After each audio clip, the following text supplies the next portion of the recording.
painted as EpiPenville.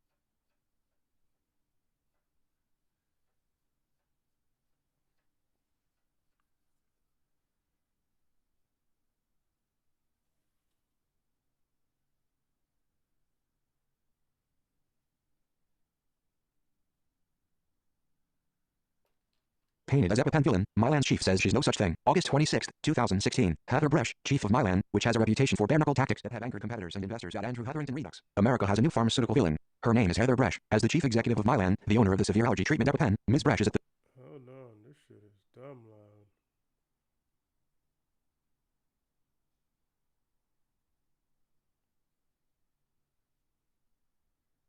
center of the latest public outrage over high drug...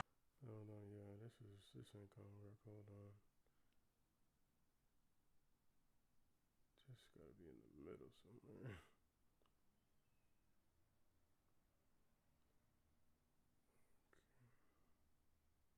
excoriated for overseeing a fourfold price increase on EpiPen while taking a huge pay raise. From talk shows to Twitter, her name is being mentioned alongside Martin Shkreli, the so-called pharma pro who ignited anger last fall over raising the price of the drug Daraprim, and J. Michael Pearson, the one-time McKinsey consultant who took over Valent Pharmaceuticals International and sharply raised prices on life-saving drugs.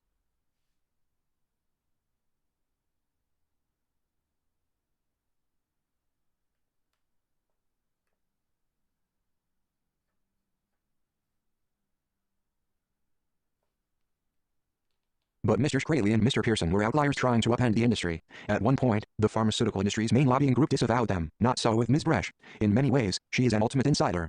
Her father is a United States Senator. She runs one of the largest generic drug companies in the world. She also oversees the Generic Pharmaceutical Association, the generic industry's lobbying group. Now the question is whether her different position will give her a life-favorent result. Both Mr. Shkreli and Mr. Pearson were forced out of their companies. Already, Ms. Bresch, 47, has moved more quickly than they did to quell public furor over prices. On Thursday, she announced that the company was increasing financial assistance to patients to reduce their out-of-pocket costs, but the company did not say it would lower the list price, which has risen to about $600 for a pack of 2 EpiPens, from about $100 when Mylan acquired the product in 2007. In an interview, Ms. Bresch said the price increases on EpiPen weren't even in the same hemisphere as what Mr. Shkreli did when he raised the price of Daraprim by 50 times overnight. Over the years, her brash leadership style has bruised egos but also, some say, improved access to drugs and raised quality standards.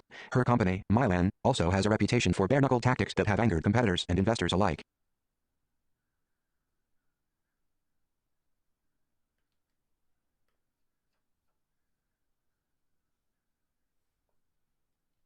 The huge increase of the list price for the severe allergy drug injector has led to backlash against Mylan, the latest in a string of pharmaceutical companies accused of price gouging. Karen Kazmowski for the New York Times. I think we mean what we say. You can do good and do well, and I think we strike that balance around the globe, Ms. Bresch said. Still, she was unapologetic that Mylan's actions were driven by profit.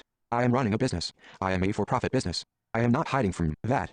How the company, and Ms. Bresch, strikes that balance seems to be quickly changing. Generic drug companies once dealt almost exclusively in making cheap copies of pills and railed passionately against the anti-competitive tactics of brand-name competitors. Now, through a series of acquisitions and mergers, the handful of large generic companies that are left are increasingly investing in expensive brand-name drugs, and in doing so, are embracing many of the tactics they once scorned. It's like talking out of both sides of your mouth, said Ninesh Thakur, an advocate for generic drug quality. To me, I think, it's opportunistic. In the interview, Ms. Bresch said the company's latest actions would do the most to help patients where it mattered, by reducing their out-of-pocket costs, and she said that the $600 list price was necessary for the company to recoup its investment in the EpiPen, which includes raising awareness for severe allergic reaction and making Improvium NTS to the way the product works. But she also sought to shift land away from Mylan, saying that patients are feeling the pain in part because insurers have increased the amount that customers must pay in recent years.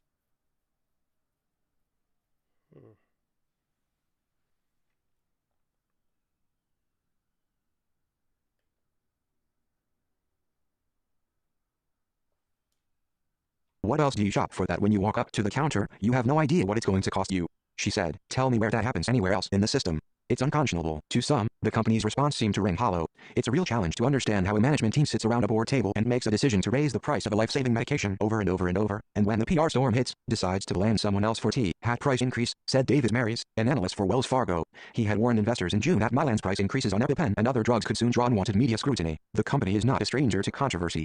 Robert J. Carey, Mylan's chairman who served as chief executive until 2011, came under scrutiny in 2012 for using the company's corporate jet to travel to his son's music concerts. And last year, the Wall Street Journal reported that one of the board members had undisclosed ties to the land where the company built its new Pittsburgh offices. Ms. Bresch has also weathered her share of controversy, like when it was discovered that West Virginia University awarded her a business degree 10 years after she had attended the school, even though she had completed only about half of the coursework. A report by the university later concluded that officials wrongly awarded her the degree because she was the daughter of the then Governor Joe Manchin, now a Democratic senator representing West Virginia. Mr. Manchin and Ms. Bresch have said they did nothing wrong. That's fucking insane, bro.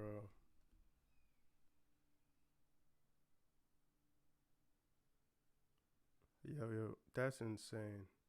That's like, that is just wild. Like, wow. I guess.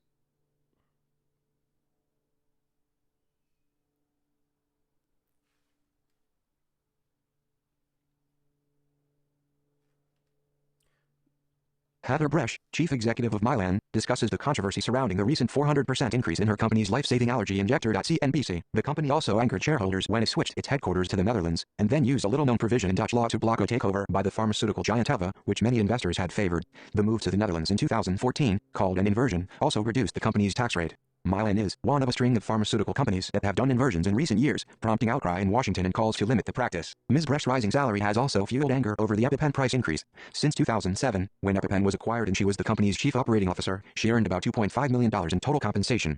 In 2015, her compensation was nearly $19 million. Mylan's board has said in company filings that it believes her pay is just IFI because she has contributed significantly to the company's growth in recent years. Ms. Bresch, who has worked at Mylan for 25 years, said her West Virginia upbringing had informed her approach to serving as chief executive. There is a work ethic and grit about that allows me to help make a difference, she said. Some of the chafing at her style, she said, is because people are resistant to change. Her top accomplishments, she said, include getting a federal law passed that required more inspections of overseas drug manufacturers and improving access to AIDS drugs for patients overseas. To make change happen, to make a difference, mediocrity doesn't get you there, she said. I mean, that's for damn sure. But getting an award 10 years after you did the half the coursework is the definition of mediocrity.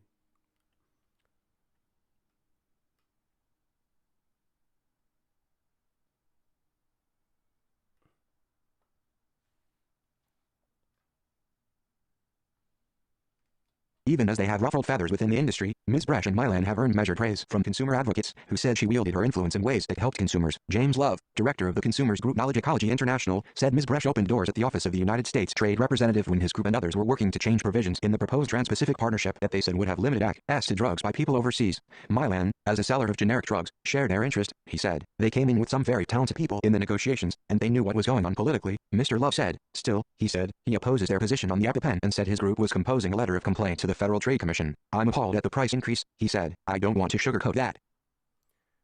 Okay, it seems like a way more complicated story than just, I mean, we don't know. I'm sure there's just hello drama on that, and I don't really feel like getting into that right now. It's just that there was an issue. Joe Manchin, Narratanen, said that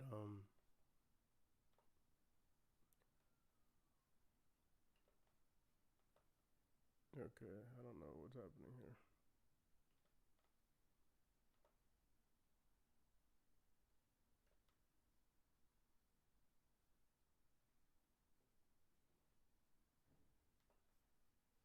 Anyway, Narratanen said she criticized her daughter, and that's why Joe Manchin is not approving her nomination. Whatever. Let's see what's in the news.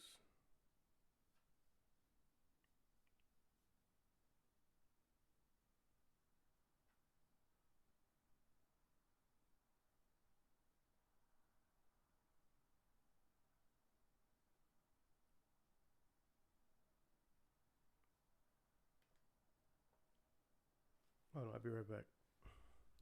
Actually, let me put this on before I go.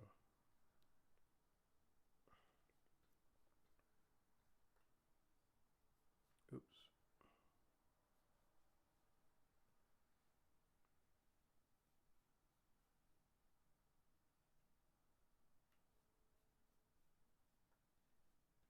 Home to one of the richest Black communities in the country, vaccine hesitancy is taking hold. While the overall county population is about evenly split Black and white, its Black residents are being vaccinated at half the rate. NBC News correspondent Heidi Presbella joins us now from Waldorf, Maryland. Heidi, good morning. Now, first, let's just start with the biggest factors stopping Black Americans from making an appointment. What's making people hesitant? What have you heard? Yes, Savannah, looking at communities like this, because it is affluent, you really take out that issue of inequality and lack of access. And what you're left with here, according to officials, is in the Black community in particular, both disinformation and history that is based on real wrongs regarding the medical community and the Black community, but that is being used to fan disinformation that is not real. So let's take a look at some of those reasons that we were given by the Black Information Trust. The belief that the government is injecting us with harmful substances, that Black Americans are being used as guinea pigs to test the vaccine, that the vaccine was made too quickly to be effective. That is one I heard a lot in talking to individuals here, Savannah, as well as that the vaccine is unnecessary, that COVID is being overblown, and that the vaccine could make them sick. Take a listen to one of the local county commissioners here who I spoke with about the concerns in this community. He and others like him believe that we need more ambassadors like him to the Black community. Take a listen. With COVID, unfortunately, during these times where social media dominates, where people receive information, people kind of rely on misinformation. And that's why it's extremely important for us to provide as much direct information to the community as we possibly can. And Savannah, as if to illustrate the challenge here, Commissioner Collins was sitting next to his 91-year-old father who hadn't had a shot since the Korean War. I am told that he did get his vaccination the other day and he's doing just fine. Heidi, I think it's examples like that that can really encourage other people to go do it. Seeing somebody say, hey, look, I think this is safe enough. I'm going to have my elderly dad do it. Tell me what else public officials are doing to combat vaccine hesitancy. What kind of outreach has proven successful? Is it stuff like that? It is stuff like that. They need more ambassadors like Commissioner Collins and also like Deron Truss, who is a popular social media influencer here who I spoke with the other day. He had a Facebook Live event where he brought in medical professionals, Black doctors, Black nurses, to try and speak with the Black community to assuage some of their... Take a listen to what he had to say. Just misinformation. The internet is a place for a lot of misinformation. But what people need to do is go to the CDC website, talk to their primary care providers, and see what's best for them. So it's important, Savannah, for Black Americans to both get the information about how Blacks are dying disproportionately to whites, get the information about how they're being vaccinated less than whites, and then significantly finding ambassadors to the Black community like Deron Truss and like Commissioner Collins, Savannah. Absolutely. It's a great idea, and it's great to see. Heidi, great reporting. Thanks so much. Let's stay on the vaccine rollout and bring in Dr. Megan Ranney. She's an emergency physician and co-founder of the organization Get Us PPE. Doctor, good to see you again. So the director of the NIH says it's possible a single dose of a coronavirus vaccine could be enough for people who've already had the virus. Now, research still needs to be done on this, but help us understand what the science is behind this. Yeah, the science here is one of a few really exciting developments that we've had in the past week. Basically, they looked at the immune response of people who were known to have had COVID after a first dose of vaccine and saw that their immune response was just as good as that of thus regular people that had avoided COVID up until this point after a second dose of vaccine. That news is so exciting for two reasons. First, it means that people who've already had COVID only have to get a first shot to achieve that full vaccine immunity, which we know is stronger than natural immunity. And second, it means that we can save some shots, which, as we know, we just don't have enough right now. And so it gives us a way to save more shots for people who have been staying home and have avoided the disease to date. Now, the rollout has hit a roadblock on New York's Long Island. 81 people who received vaccinations at a state-run site now have to be vaccinated again because officials say they were given the Pfizer vaccine at the wrong temperature. As a reminder, how important is the temperature for this vaccine? And for those who got those shots, are there any risks at all? So for those who got the shots that were stored at the wrong temperature, there are no risks, but it's just that the vaccine probably didn't work. mRNA is a super sensitive molecule, and when it's stored too warm, it breaks down, and then you're not going to get the immune response that the vaccine is supposed to cause. This is one of the really tough things about the rollout of the Moderna and Pfizer vaccines, is that they have to be stored at such cold temperatures to keep the mRNA stable enough until it can create that response in your body. That's what's created a lot of the hiccups in logistics so far. And sadly, I expect we'll see more of these small problems as vaccines continue to be distributed. And another reason so many are looking forward to hopefully the Johnson & Johnson vaccine. Wait, I thought she said I thought the Moderna vaccine was able to be kept at normal temperatures, and the Pfizer vaccine had to be at the super cold temperatures. I'm pretty sure. Coming out soon. One more thing I want to ask you, Dr. Rani. We're also learning more about the variant found in California. Researchers say it's more contagious than earlier forms of the virus. So what are doctors learning about this strain, especially compared to the ones first found in the UK, Brazil, and South Africa? Stay inside the house. You know, briefly, the more that this pandemic goes on, the more variants that we are going to see. None of us are surprised that there's a new variant in California. There will probably be one in DC or Texas or Florida soon. We just weren't doing the sequencing in the United States to identify it. This variant seems like it may be a little more contagious, but probably not as bad as the ones first identified in Britain or South Africa. But this, again, is why it's so important to get vaccines in arms quickly. The longer we go, the more we're going to see. All right, Dr. Rani, thank you so much. Coming up, a series of high-profile attacks involving Asians and Asian Americans in states including New York and California, and too often targeted are the community's elderly. The New York City nonprofit working to foster comfort and normalcy during unprecedented times. Next.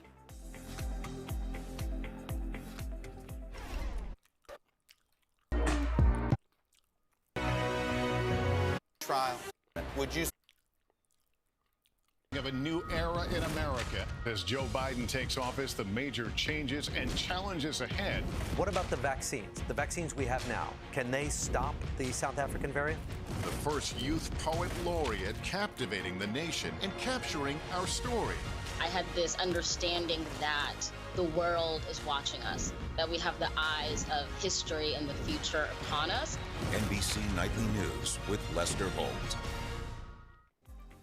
Time now for our CNBC Money Minute, the biggest financial headlines of the day and why they matter to you. CNBC's Bertha Coombs is with us this morning. Hey, Bertha, good morning. Hey, good morning, guys.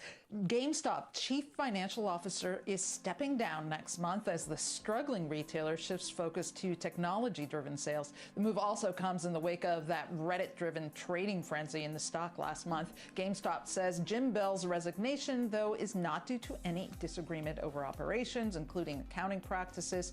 Sources say while his exit isn't related to the wild swings in the stock, GameStop's board had been dissatisfied with him and wasn't confident that he was the right person for the job as it moves forwards. Meantime, Square is raising its bets on Bitcoin, the digital payment company snapping up $170 million more, and CEO Jack Dorsey promising to double down on the cryptocurrency. Dorsey says the internet needs a native currency, and we think that Bitcoin is it. Square has been involved with Bitcoin for years, and its Cash App actually allows users to buy, trade, and hold it. The app had 3 million active Bitcoin customers in 2020. And consumers may be spending more money online, but the CEO of Brinks says cash is still king. Tell CNBC's Jim Cramer that data shows cash circulation in the U.S. economy is higher now than before the pandemic. He also says 35% of all purchases at brick and mortar stores continue to be made with cash. Brinks, which is mostly known for its armored trucks, says it has processed 6% more cash through its payment system last year than in previous years. Certainly not from me. I use my phone to pay for everything. Back over to you. All right, Bertha, thanks so much. A quick note about a story we aired yesterday reporting on tech companies moving to Miami. In error, we mentioned BlackRock as a company moving some operations to Florida. The correct company is Blackstone. We regret the error. A recent spike in violent attacks against Asian Americans is fueling the mission of one New York nonprofit. Heart of Dinner delivers groceries, hot meals, and a little kindness to Asian elders. It was created after similar crimes at the start of the pandemic. NBC News Now correspondent Isa Gutierrez caught up with the founders during their deliveries. Every week we drive to about 10 spots into the East New York, Williamsburg area to drop off meals. For Mr. and Mrs. Lee, Wednesday is the best day of the week. What they're telling us is that they look forward to us stopping by every Wednesdays because their children are out of state in Jersey and in California. Very happy because they are like my son.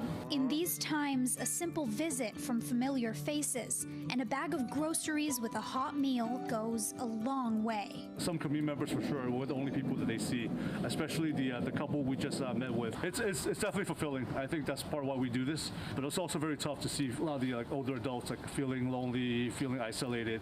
Steve is just one of over 20 volunteers making these deliveries.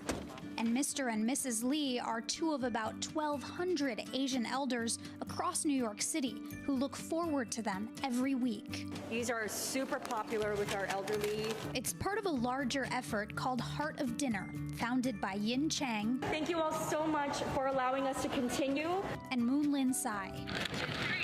The idea hit them at the onset of the pandemic last March. We were dealing with racism firsthand. People were leaning in, saying really nasty, profane things. At the same time, we were hearing news about our elderly facing food insecurity and elderly being violently attacked at the same time. And these are elderly who remind us of our own grandparents. We were feeling a bit helpless, actually very helpless and frustrated and incredibly upset and angry at the same time. So we wanted to channel all of that energy into something that what we thought was productive in a way that made our elderly feel loved. They started by packaging meals and letters in their own kitchen, then at a friend's studio. She posted on Instagram, and then people were reaching out. Friends were like, oh, we want to be a part of this. What can we do? We were flooded with so many people from around the world. Now they're operating out of Essex Market in Manhattan's Lower East Side. And almost a year after they started their mission, with the help of local restaurants, businesses, volunteers, and donors across the globe, Yin and Moonlin have delivered nearly 55,000 of these bags to Asian elderly in the city, carefully crafted with loving messages and cards, and filled with nutritious, culturally thoughtful foods. Van Da in Alphabet City is one of their restaurant partners. Every restaurant's heard it. You know, the fact is that people are scared to go out. It keeps us busy creating things, and it keeps us being happy to do something good for the community. But as hard as they've worked, some things have not changed. Now to a disturbing rise in attacks on Asian Americans from California to New York. They've seen an uptick in recent weeks in violent attacks against Asian Americans. We did not think that the same reason that started this initiative, it would happen again. Honestly, it pushes us to work even harder. Over 2,000 miles away in Los Angeles, Heart of Dinner's mission has brought this family together. Making these cards for New York City's Asian elderly has made Diana and her daughter feel closer to their ama. I emailed Yin from Heart of Dinner. I wrote to her, my mom lives alone in New York, I live in Los Angeles, and I wish there's a way I could sign her up. It just goes to show you how much thought and love they put into these moment of companionship. And the services that Heart of Dinner provides nourishes my mom and others, not just with food, but with love.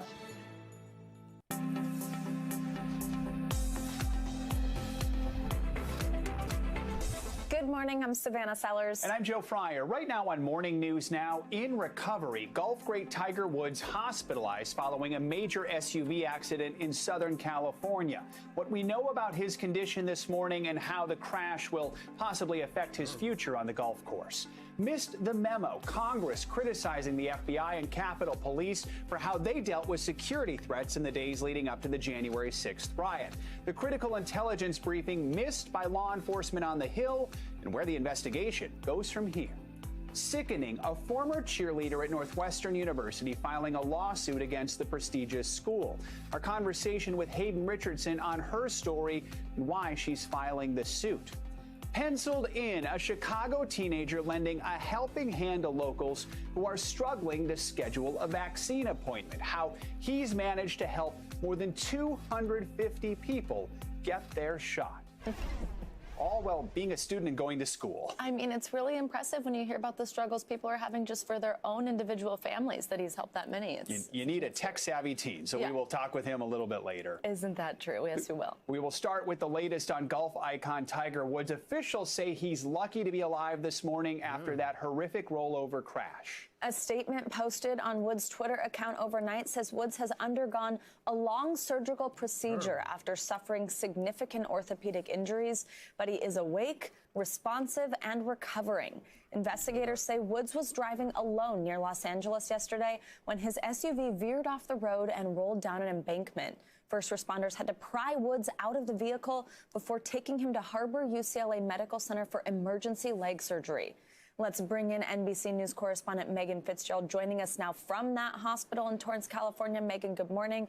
Now, you can see from those images we just showed there, especially with the car being lifted out, that it seems like this crash could have been much worse, or maybe just that Tiger could have fared a lot worse because it looks pretty bad. What else have you learned about his injuries? Absolutely, Savannah. I mean, those images are just so shocking. You can see the front part of that SUV just completely smashed in. So, yes, it even more so further reinforces the fact that he is lucky to be alive. What law enforcement officials are saying is that it was the seatbelt that likely saved his life in this situation. We know that he has experienced significant amount of orthopedic damage, injuries. We know that he went through a very long surgery on his legs, specifically his right leg, lower ankle area. We know that his foot right now is being supported by pins and rods. And so right now, we understand that the damage is seemingly isolated to his legs. Savannah? Now, Megan, the LA County Sheriff's Department is looking into what caused the crash, of course. Have they said anything about what might have happened? Do we have any clues yet? So right now what they're looking at is speed. Given the topography of this area here, they say that it's not uncommon to see accidents. They typically see those very frequently because it's windy in certain areas. And then there's a hill that he was going down, so it's easy to increase speed. Certainly this is an ongoing investigation, but what they've ruled out, they say, and they don't believe they have evidence of, is any intoxication on drugs or alcohol. They don't believe that is a factor. Again, they are looking at speed as a possible factor to this. The question was asked to the sheriff, what about distraction? Was he on his phone? And that's something that they're going to be looking into. Savannah? And Megan, now I think this is one where we were all stunned when we heard about this crash yesterday. Of course, even more so for people who actually know Tiger. What's the reaction been like? Yeah. Oh, absolutely. Twitter is like overflowing with just love and support and prayers and well wishes. Specifically, a lot of his golf buddies, his competitors, but also friends. I want you to listen to what some of them had to say. I'm sick to my stomach. You know, it hurts to see one of your, I mean, now my closest friends, you know, get in an accident. And man, I just hope he's all right. A bit shocked, obviously. I mean, you don't expect anything like that to happen, but from everything that I know about Tiger, you know, I'm sure he will recover and he will do everything in his power to come back. I'm sure he will. Yeah, absolutely. We know Tiger Woods has a fighting spirit. It was just a couple of months ago that he went through his 5th back surgery. So for the last several weeks, he's been healing from that and doing physical therapy. So he certainly is a fighter, and he has people all over the country wishing him the best. Savannah. Yes, he does. Megan, thank you so much. The deputy who was first to arrive at the scene of the crash says he was surprised to see Tiger Woods behind the wheel. Even more surprised that Woods' injuries weren't much worse. Here's what he said this morning on the Today Show. The speeds that made the vehicle travel the distance that it did, the fact that it rolled, the injuries that Mr. Woods sustained, and I've seen collisions that didn't look as serious, where the occupants were injured much more severely. And I think that's just a testament to the fact that he was wearing a seatbelt. Let's bring in NBC News senior medical correspondent, Dr. John Torres. Doctor, good to have you with us. So Tiger Woods clearly very fortunate here, but he still has a long road to recovery ahead of him. So explain how serious his injuries are based on what we've been told so far and what was done during this emergency surgery. And Joe, you can just see from the actual footage of the crash itself in the car just how much energy went into that crash and how lucky he is to have survived. And credit does go to the seatbelt and the airbags and all the safety measures, but he still has a long road to recovery. And when you look at the injuries that they're talking about, the injuries they worked on, and the family, when they released their statement, mentioned, a few things here that come out. One, they talk about what's called a comminuted fracture of the tibia and the fibula. That's the lower leg, the two bones in the lower leg. Comminuted basically means that it's fractured in many places. It's just not a clean fracture. So they had to insert a rod to get it, all those pieces back together and get it stabilized. They also mentioned what's called an open fracture. That's when the bone itself ends up breaking through the skin, and that can lead to infections. And so that's something they have to take care of very quickly.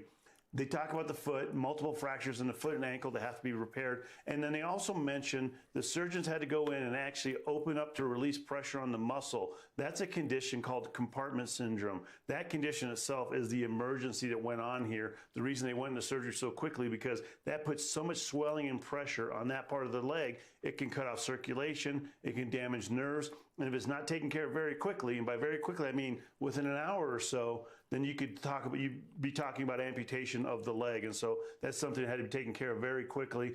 He also had injuries to the other leg that they haven't really mentioned much about, but the right leg is the one that's of concern. He does have a long road ahead of him to get that recovered and back to where hopefully it is at least normal or close to. Let's be clear, it's far too early for us to predict his future in golf right now, but we do know that he recently had back surgery. So what do we think his rehab will look like? And typically in a situation like this, is it a situation where someone could return to the links? He's had multiple surgeries, not just to his back, but to his knee. He's had other clean-out surgeries, as we call them, slight surgeries as well. And then this is the big one right here. The problem with this one is a couple of things. One, that ankle itself, getting that ankle back together and finding out what the mobility is going to be once he recovers. And that's going to be about another 6 weeks from now to figure out what the mobility in the ankle is, because that's going to affect his golf swing. That's going to affect how well he can do what he needs to do out on the course. On top of that, the fact that they had to open up that muscle, that involves an incision through the muscle. The muscle typically recovers very well, but not necessarily all the time. And so we're going to be a few weeks away here from finding out exactly how much damage he has, where he's recovering at that damage, and what he needs to move forward with that. Unfortunately, as you get older, it's harder to recover from these things. As you get multiple surgeries, it's harder to recover. So he has a long road ahead of him, Joe. All right, Dr. Torres, thanks so much for your expertise. Appreciate it. Let's stay on Tiger Woods' future and bring in senior golf writer for Golf Week and USA Today's Steve DiMeglio. Steve, good morning. Now, Tiger has made comeback after comeback, as we've been talking about here, both physical and personal, the back surgeries, the addiction, the cheating scandal. And as Dr. Torres just said, there's a long recovery ahead for him again. But with everything we know about him, if a full recovery is in the cards, is it safe to say he'll make it happen? I wouldn't say safe to say, but because we're talking, he's 45 years old now. He's had 5 back surgeries. The most recent one was December 23rd. He's had 4 surgeries to his left knee. I just don't know if we've seen the comebacks before. But again, that was at a younger age. That was 3 or 4 other injuries ago. So I wouldn't say safe to say, But if he would decide to, first of all, he's got to decide if he wants to do it. If he decides to, and he's able to put all of his energy into it, I guess it could be possible, yes. Well, Steve, if there's anyone who knows what he might decide to do, it's probably you. I know you've reported extensively on him for the last 15 years, and knowing his intensely competitive nature as well as you do, how does he look at a tough situation like this? Where do you think he's at mentally? Well, I think mentally, I'd be surprised right now if he's even thinking about golf. His life has turned into his children. Sam, his daughter, who's 13, Charlie, his son, who is 12. Those are his life right now. And so I would doubt that he's even thinking about golf right now. And he's 45 years old. I would say this, if he's hedging or not, whether or not he's able to even begin to consider playing golf again. If there would be one thing that would take him over the edge and say, okay, let's go for it, it would be his son, Charlie. It's interesting that during COVID-19, Charlie fell in love with the game. Because of restrictions, and you could only play with a family member at certain times, Charlie and Tiger would go out and play all the time. And Charlie fell in love with the game. And, you know, Tiger wanted to do something more than anything else in these, past few years, was to win a big tournament in front of his children, because they had only grown up to see him as a hurt golfer. But now they wanted to see Daddy win. He wanted to show them that Daddy could win, and he won in 2018 at Tour Championship, 2019 Masters, which is one of the greatest comebacks of all time, and then 2019 at Zozo. So maybe Charlie would urge him, but, that's a long way away from even thinking about it right now. All right, Steve, thank you so much for joining us. Thank you very much. Turning now to Washington, at a Senate hearing Tuesday, 3 former top officials responsible for security at the U.S. Capitol on January 6th, the day of the deadly siege, said a failure of federal intelligence agencies and a sluggish response from the military left them dramatically unprepared. NBC News Justice correspondent Pete Williams joins us now with more on the hearing. Pete, good morning. Joe, the former officials say there were 2 breakdowns in receiving critical intelligence from the FBI and in getting help from the National Guard. But they also admitted that Capitol Police were not trained or equipped for what hit them on January 6th. Instead of a riot by an armed mob, the former Capitol Police chief says intelligence reports in the days before the siege predicted something very different, an event similar to earlier pro-Trump demonstrations with the potential for some violence, but not an all-out attack on the presidential vote count. The breach of the Capitol was not something anybody anticipated, nor do I think some of our federal partners expected it. I don't think Secret Service would have brought I only do that with black people. The vice president if they expected it. Sun told a Senate hearing that a raw FBI intelligence report did come in the night before the riot, warning of an attack on the Capitol, but never got to him or the police leadership. The Washington, D.C. police chief says it was an email easily missed. I would certainly think that something as violent as an insurrection of the Capitol would warrant, a phone call or something. The hearing also exposed confusion and delays in getting National Guard help. Sun says at 1:09 that day, he tried to get the help in a call to Paul Irving, then the House Sergeant at Arms, who says didn't happen. I have no recollection of a conversation with Chief Sun at that time. But all agreed that when the request finally did get to the Pentagon, Army officials were reluctant. I was just stunned that, I have officers that were out there literally fighting for their lives, and there was not an immediate response. A Capitol Police captain says she rushed into the rotunda to help. I received chemical burns to my face that still have not healed to this day. I witnessed officers being knocked to the ground and hit with various objects that were thrown by rioters. Also this morning, there's word that a retired 20-year veteran of the New York Police Department and former Marine Thomas Webster is accused of participating in the riots. The prosecutors say that he attacked a Capitol Police officer with a flagpole that was flying a Marine Corps flag. Joe? All right, Pete, thank you so much. The White House is planning to supply 1 million more coronavirus vaccine doses a week to states starting next week. Cases and hospitalizations are trending downward, but with the spreading variants and spring break travel on the horizon, pressure. Oh my God, it's always some bullshit with Americans. It's just like I don't understand. They have to go to Thanksgiving dinner or Christmas dinner or Memorial Day or spring break or like, yo, stay home. Is mounting to boost supply now. 6% of Americans are fully vaccinated. That's nearly 20 million people. But the rollout is still in the early stages, with healthcare workers and people over 65 still at the front of the line in most states. NBC News correspondent Tom Costello joins us now with more here. Tom, good morning. So what are drug makers like Pfizer and Moderna promising? How are they going to make more? What's their plan to increase production? So as you would expect, this is really a case-by-case story, right? It's going from vaccine maker to vaccine maker, and all of them say... Hold on.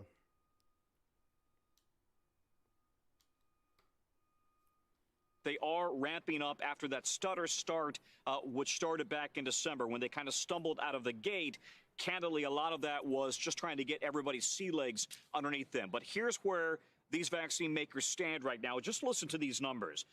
5 vaccine makers, the executives were on Capitol Hill yesterday, or actually appearing virtually. 5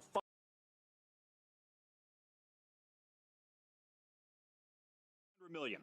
Moderna, another 300 million by the end of July. So now we're up to 600 million total, right? Johnson & Johnson hoping for that emergency authorization from the FDA as soon as the weekend or next week. It's a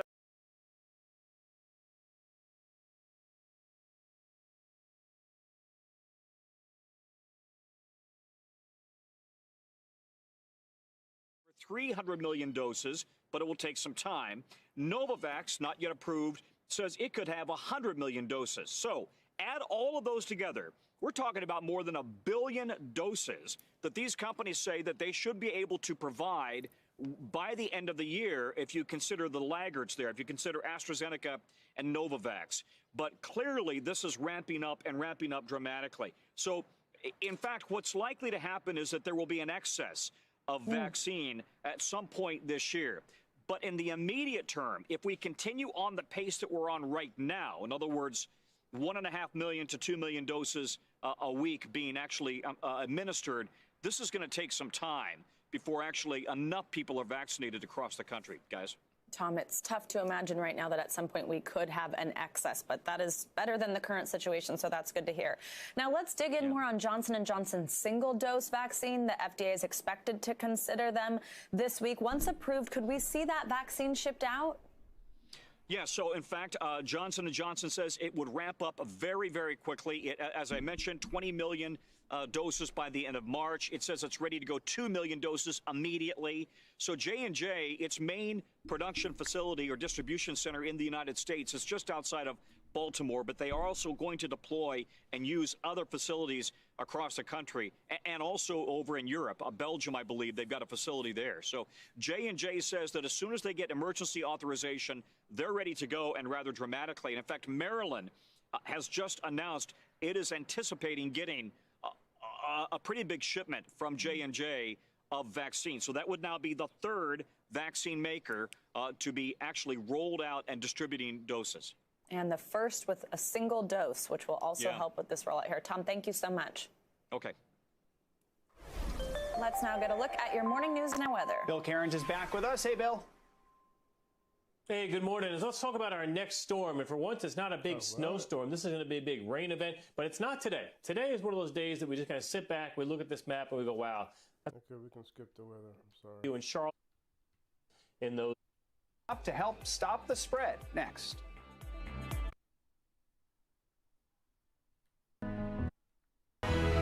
In the making, the beginning of.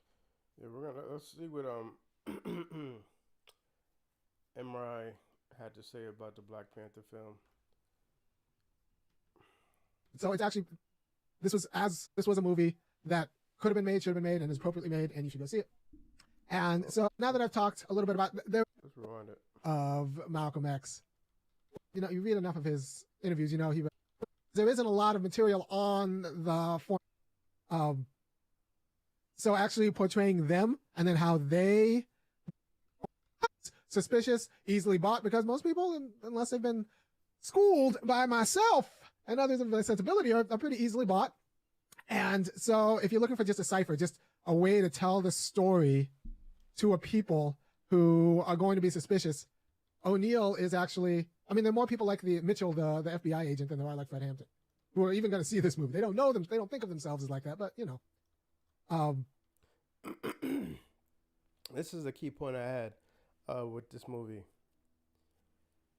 Most people see themselves as Fred Hampton, but you don't know the circumstances that would have led you to be something else. You just are morally lucky. I grew up around people where it was not cool to snitch. If you didn't grow up around people like that, then it's possible, then you just would snitch. So actually portraying them and then how they deal with Hampton is, I think, a fair way to tell the story. And in a way, it's safer, right? Because there isn't a lot of material on the formation of Hampton. And I've done some digging. We know we have speeches. We know, he was an organizer for the NAACP, but he was so young. He was 21 when he died, and like 20 when he was making moves. So the actual formation of Hampton, we'd have to go, and you read enough of his interviews, we'd have to go to his books. We'd have to go to the questions he was asking. We'd have to go to Bobby Wright, who was one of his teachers, but Dr. Bobby Wright died. So it's easier. I'm sure there's always somebody. Us to display him as the finished product rather than his development. He didn't have an autobiography as dictated by him to Alex Haley like Malcolm X did. That's why Spike Lee was able to do kind of the development of Malcolm X in a way that we couldn't get with Fred Hampton, because it would have all been guesswork by people who themselves were not actually as incisive and as good at this as Fred Hampton. So it's actually, this was a movie that could have been made, should have been made, and is appropriately made, and you should go see it. And so now that I've talked a little bit about, there is a problem with the actors being so old, right? Kaluuya is close to 30, and Lakeith Stanfield, the guy who played O'Neill, is probably around 30, and Hampton was 20 and 21, and O'Neill was 17 when he got recruited, and I think 20 when he did the deed. So we're talking about kids. Yeah, that's talking about kids. And I don't know what to say. I guess you could have casted different actors. There's this idea that you can't find a 20-year-old who looks 20 who could have done the acting part, but that's just not true. You would have had to, make a search for it. It would have been harder, but it would have been possible. You would have had to get someone by 19, get them coached and act. Get an actor at 19, get them coached by a political theorist for a year, and then they would have actually been able to mount the arguments with the same kind of sing-songy drawl that Hampton did. Right, so you would have had to turn someone into a philosopher for it to actually stick, for it to make sense. But I think you could have done it, and I think it would have been nice to, because I think high school kids need to see this movie and see themselves in like a year. True.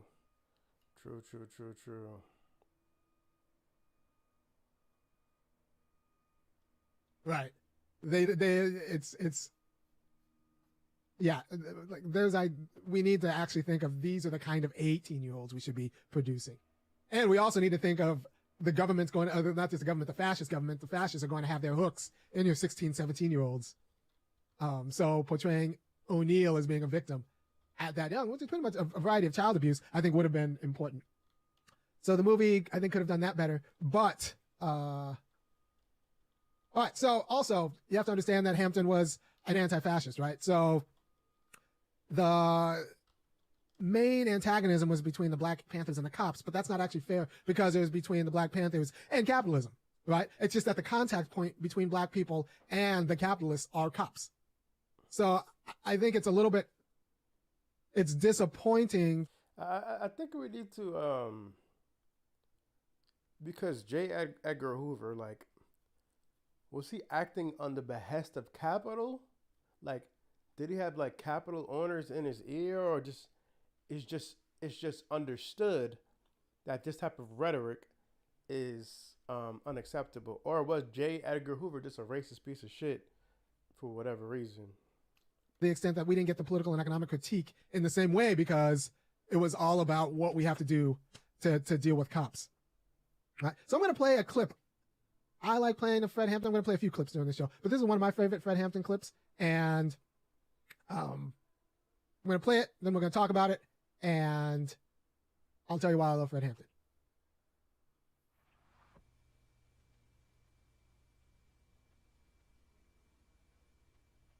You basically knowing my ideology, basically you knowing yours, you can support some of our programs. Is that what you're saying? Why not? And you believe in programs like the Breast of Children program and free health clinics? Right on, brothers? We believe they're good things. Uh-huh. As a focal point to organize their mothers and fathers. Uh-huh. Peace. Mm-hmm. There's no educational program here? That's come out of social action thing. You know, you set that up, right? I mean, we can't put everything on one piece of paper. What about this bank? Credit union? Mm-hmm. Credit union. Credit union, my brother. Is a bank. Are you hip to credit unions? It is a bank. Yeah, you go and borrow money? Yeah, it's a bank. It's a bank. Owned by the people. Run for the people. And by the people. What will money be given out to people for? Well, the people would decide that. You want to buy, whatever, the people in the community decide. You need some living room furniture, maybe? You need a car, maybe? See, the thing is with me, you dig, I need to know some more about it. We should have some more literature about the educational thing here. Because, you dig, as far as we're concerned, in the struggle, the way we look at struggle, is that this depends on the educational thing, you dig. Because this depends on the education. Well, the whole thing. No, but in the end, this does. You can form this with no education. You can form this. No, not the way we're talking about forming it. Right. We're talking about forming it right. It's not on the paper. We didn't write it on the paper. Form it right with no education. No. Let me give you an example. Jomo Kenyatta formed the excellent revolution with no education. And on the day of the end thing, Jomo told the motherfucker, said, well, you can educate, hate the enemy, but I'm your brother. I'll help you lead the revolution. Now I'm more pressure. Another example, Papa Doc in Haiti. Papa Doc in Haiti hated everything white. Man, you couldn't put the white paper in front of Papa Doc's face. But he moved all the white people out and he took over and be the president. He did, causing no education. And the people that had been educated, they said that we don't hate the motherfucking white people, we hate the oppressor, whether he be white, black, brown, or yellow. So we got to know the educational program to find out what is going to be in the finale. A lot of people, Jomo Kenyatta is called not a never a revolutionary, but an ex-revolutionary. So it's Papa Doc. They brought on a successful revolution. That thing in under my house was a bitch. Man, freedom fighters, all that kind of action. What we saying is the end. But you don't judge Castro now. You can't do it. Nobody in this room can judge whether Castro's going to be a revolutionary or not. You know what I mean? We're talking about things, you know what I mean, with China, the People's Republic, and even at the stage they're in now, talking about even going on further into a communistic state. That's what we're talking about. Those are revolutionary. So we got to understand here the educational program that you have to be able to figure out whether it will go on the right lines where the people will end up in a situation where they can be able to really control themselves. You understand what I'm saying? With no education, the people take this local foundation and start stealing money because they won't be really educated to why it's the people's thing anyway. You understand what I'm saying? With no education, you have neo-colonialism instead of colonialism like you got in Africa 9, like you got in Haiti. So what we're talking about is there has to be an educational program. That's very important. As a matter of fact, it's so important for us that a person has to go through 6 weeks of our political education before he can consider himself a member of the party, able to even run down ideology for the party. Why? Because if they don't have an education, then they're nowhere. You dig what I'm saying? They're nowhere because they don't even know why they're doing what they're doing. You might get people caught up in the emotionalist movement. You understand me? You might get them caught up in because they're poor and they want something. And then if they're not educated, they want more. And before you know it, they'll be capitalists. And before you know it, we have Negro imperialists. Yeah, you see, brother, the reason we don't do a lot of talking because Facts. what you say is a foregone conclusion with us. It's not about you, brother. I mean, I'm just, Yeah, well, see, brother, the reason I do a lot of talking is because there's no foregone conclusion with me. Who are they programs geared towards? You got black history, you got black Christians, you got background. So why shouldn't you just steal the money? Why shouldn't you just steal the money? That's the question. You run a bank, you're the head of the bank, you've been poor all your life, all you want to do is get rich, you want to be a boss like Jay-Z, why shouldn't you just steal the money? It's because meaning comes through participation in a whole institution with other people. Right? It's suspiciously hard to turn money into meaning. It's suspiciously hard even to turn pleasure into meaning. Because meaning's going to come through participation in a whole. You're going to be a part of a functional whole and a self-determining whole. That means you need other people who are going to actually participate in the whole. This freedom is a group project. People don't like hearing that, but I'm going to tell you some uncomfortable things. Freedom is a group project. So if you want to be free, that means your people need to be free, and the people that you work with to build need to also be free. That means they're going to tell you some things that you don't like, but that you're all in it together because everybody has their eye on the whole, because that's where meaning comes from. Why do I say meaning comes from understanding the whole? Well, okay. The mind is what grasps the whole. The mind is what grasps, you don't feel the whole, unless it's like proprioception. But for the most part, the mind is what grasps the whole. Meaning is what comes through the whole. That's why when you have a liver is only a liver because it works as a liver within a body of differentiated parts. A heart isn't a heart abstracted from the body. A heart is a heart because it functions as like the blood pumping organ within the body. That's what makes it what it is. That's what makes a liver what it is. That's what makes a hand what it is. Its relationship to, its functional relationship to the whole. Right now, black people, we're an alienated population, especially black men, which is kind of disposable. We don't have a functional relationship with America. That's why we are disposable. And insofar as we do have a functional relationship, we don't, we're the boots, we're the implements, we're tools, not partners in designing the whole. Right? So you need to think, because it's through thinking that you apprehend and appreciate the whole and are able to differentiate it into functioning parts and then get your meaning as like a functioning part of that whole. Right? And you don't get that if you're just immediately chasing satisfactions. That's why, chasing pleasure, even getting pleasure, won't be meaning, because meaning is going to come through being a functioning and valued part of a whole. Right? And self-determination is going to be not just being a functioning and valued part of the whole. It's going to be able to have the authority to govern the shape of that whole with other people, with an eye towards the whole, not just a come up. Right? And if you don't understand that, you'll steal the money. If you don't understand that the money is to support the whole through which we all attain meaning as individuals, but we all attain meaning as individuals participating in the whole. All right. So that was, that's what I do. It's philosophy. But a lot of people have a hard time understanding. You didn't learn this in high school. A lot of people have a hard time understanding why it's hard to turn money into meaning or pleasure into meaning. It's because meaning is going to be intelligible through understanding your functional part within a whole, and self-determination is going to also include the power to determine the shape of that whole with other people who constitute that whole. Right? So, and if you don't have any sort of standing within the whole, you aren't a valued member of the whole, you're going to feel like your life is meaningless, because there's going to be a way in which your life is meaningless. Even if you, there are lots of ways for this meaninglessness to emerge. But that's why it's hard to meaningfully live in the United States if you're broke and alienated, if you can't participate, or if you can participate but only on someone else's terms that you can't redress. You can't praise, you can't blame, you can't shame, you can't do anything. You are their black flesh, and you get to just live. Right? If you have that kind of degraded relationship with the institutions through which you earn your daily bread, then you're not going to be able to eke out meaning. You might just keep living, but you're not going to, nothing that you do is going to be of you. You're not going to be able to participate in the whole on your own terms. You'll be participating on someone else's terms. Right? So when he says all power to the people, it's that the people design and determine the shape of the whole. But if you don't understand, and it's the mind, it's thought that can grasp the whole. That's why you can't just kind of feel your way or screw your way into wisdom. It's thought that grasps the whole and the differentiated parts and can cut it up into differentiated parts and fit themselves into it as a valued and productive member of the whole that also gets to govern what the whole looks like. And that's how you get meaning. And so why is meaning tied to function? It's just a structure of thought, right? So this is a computer, not a paperweight, not because of its color, but because it functions as a computer. This is a microphone and not just a paperweight, because it actually allows me to speak, and then you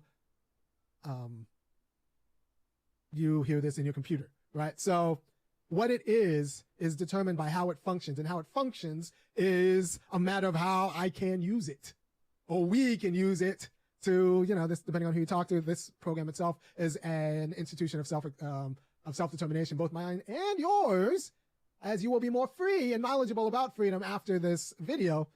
And by the way, if you like what I'm doing and you don't think you're going to get it anywhere else, because you're not, go ahead and go to www.thefunkyacademic.com and kick in $5, $15, or $50, because the quality of education I'm giving you every week, depending on who you talk to, makes me downright unemployable. But I think it's important, because you'll have to understand the goal of organizing. Not to get everyone rich. The goal of organizing is to get everyone as an empowered member of, their community, this community, and eventually this nation. Because if you're not an empowered member of it, you're a tool of it. And I'm tired of black people being tools. Right now, we're kind of an internal colony in our own nation, and I do not like that. So we need to actually get power, economic and political, in order to be self-determining. right? But you have to understand the whole and not just think of it as like a get-rich personal scheme, because you'll just be an individual who's alienated. You know, a quick thing about alienated individuals. It turns out that there's like some sort of cardiovascular disease that black men who are middle class have worse outcomes than black men who are poor, because black men who are middle class often live around too many white people. And so that's stressful. So it causes a quality of stress. So I thought that was fantastic. I thought that was interesting. So the idea is that in order to get meaning in your life, you don't need to get rich necessarily. You need to have enough standing, and standing in America in a market-based society is going to come through secure income or wealth in order to sustain and be a valuable part of the political and social, and even your family institutions, right? And if you don't have that, then, or if you use money but not use money for that, then it's still a... Oh, this is breaking news. There's going to be a lot of drama about this. AP exclusive, Black Lives Matter opens up about its finances. The foundation, widely seen as a steward for Black Lives Matter movement, said it took over $90 million last year, according to a financial snapshot. Black Lives Matter is now building infrastructure to catch up to the speed of its funding and plan to use its endowment to become known for more than protests after Black Death. We want to uplift. We want to do this. This marks the first time in the movement in 8 years that the leaders have received a deal to look. The foundation's coffers and influence grow immensely. Okay. The growth. Where am I? Between some of the public grassroots reform plans of grievances, financial transparency, 20 million grants to efficient funding child worth 30 million. It ended 2020 with 60 million. Okay. Individual donations average $30.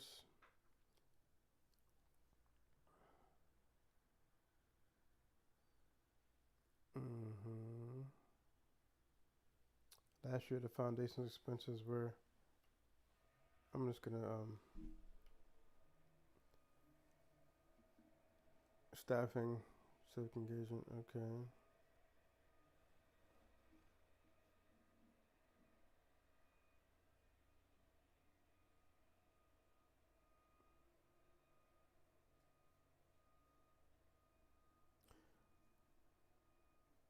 All right, we'll finish this later. Sorry.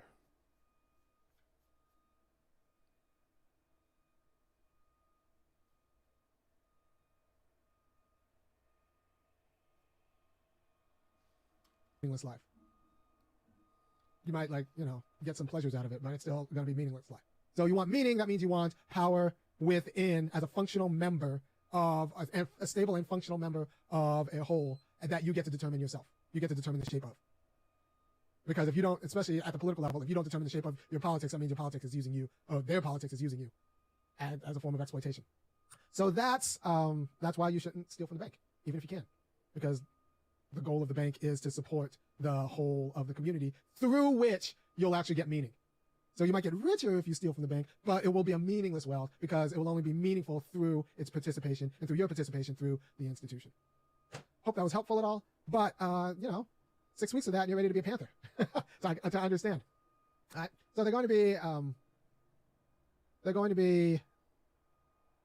there's another interview from Hampton that I'm going to talk about a little bit. And this is very interesting. This is why, we got a lot of white dubious allies here. But I'm going to talk about what Fred says, and we'll all be a little bit wiser for it.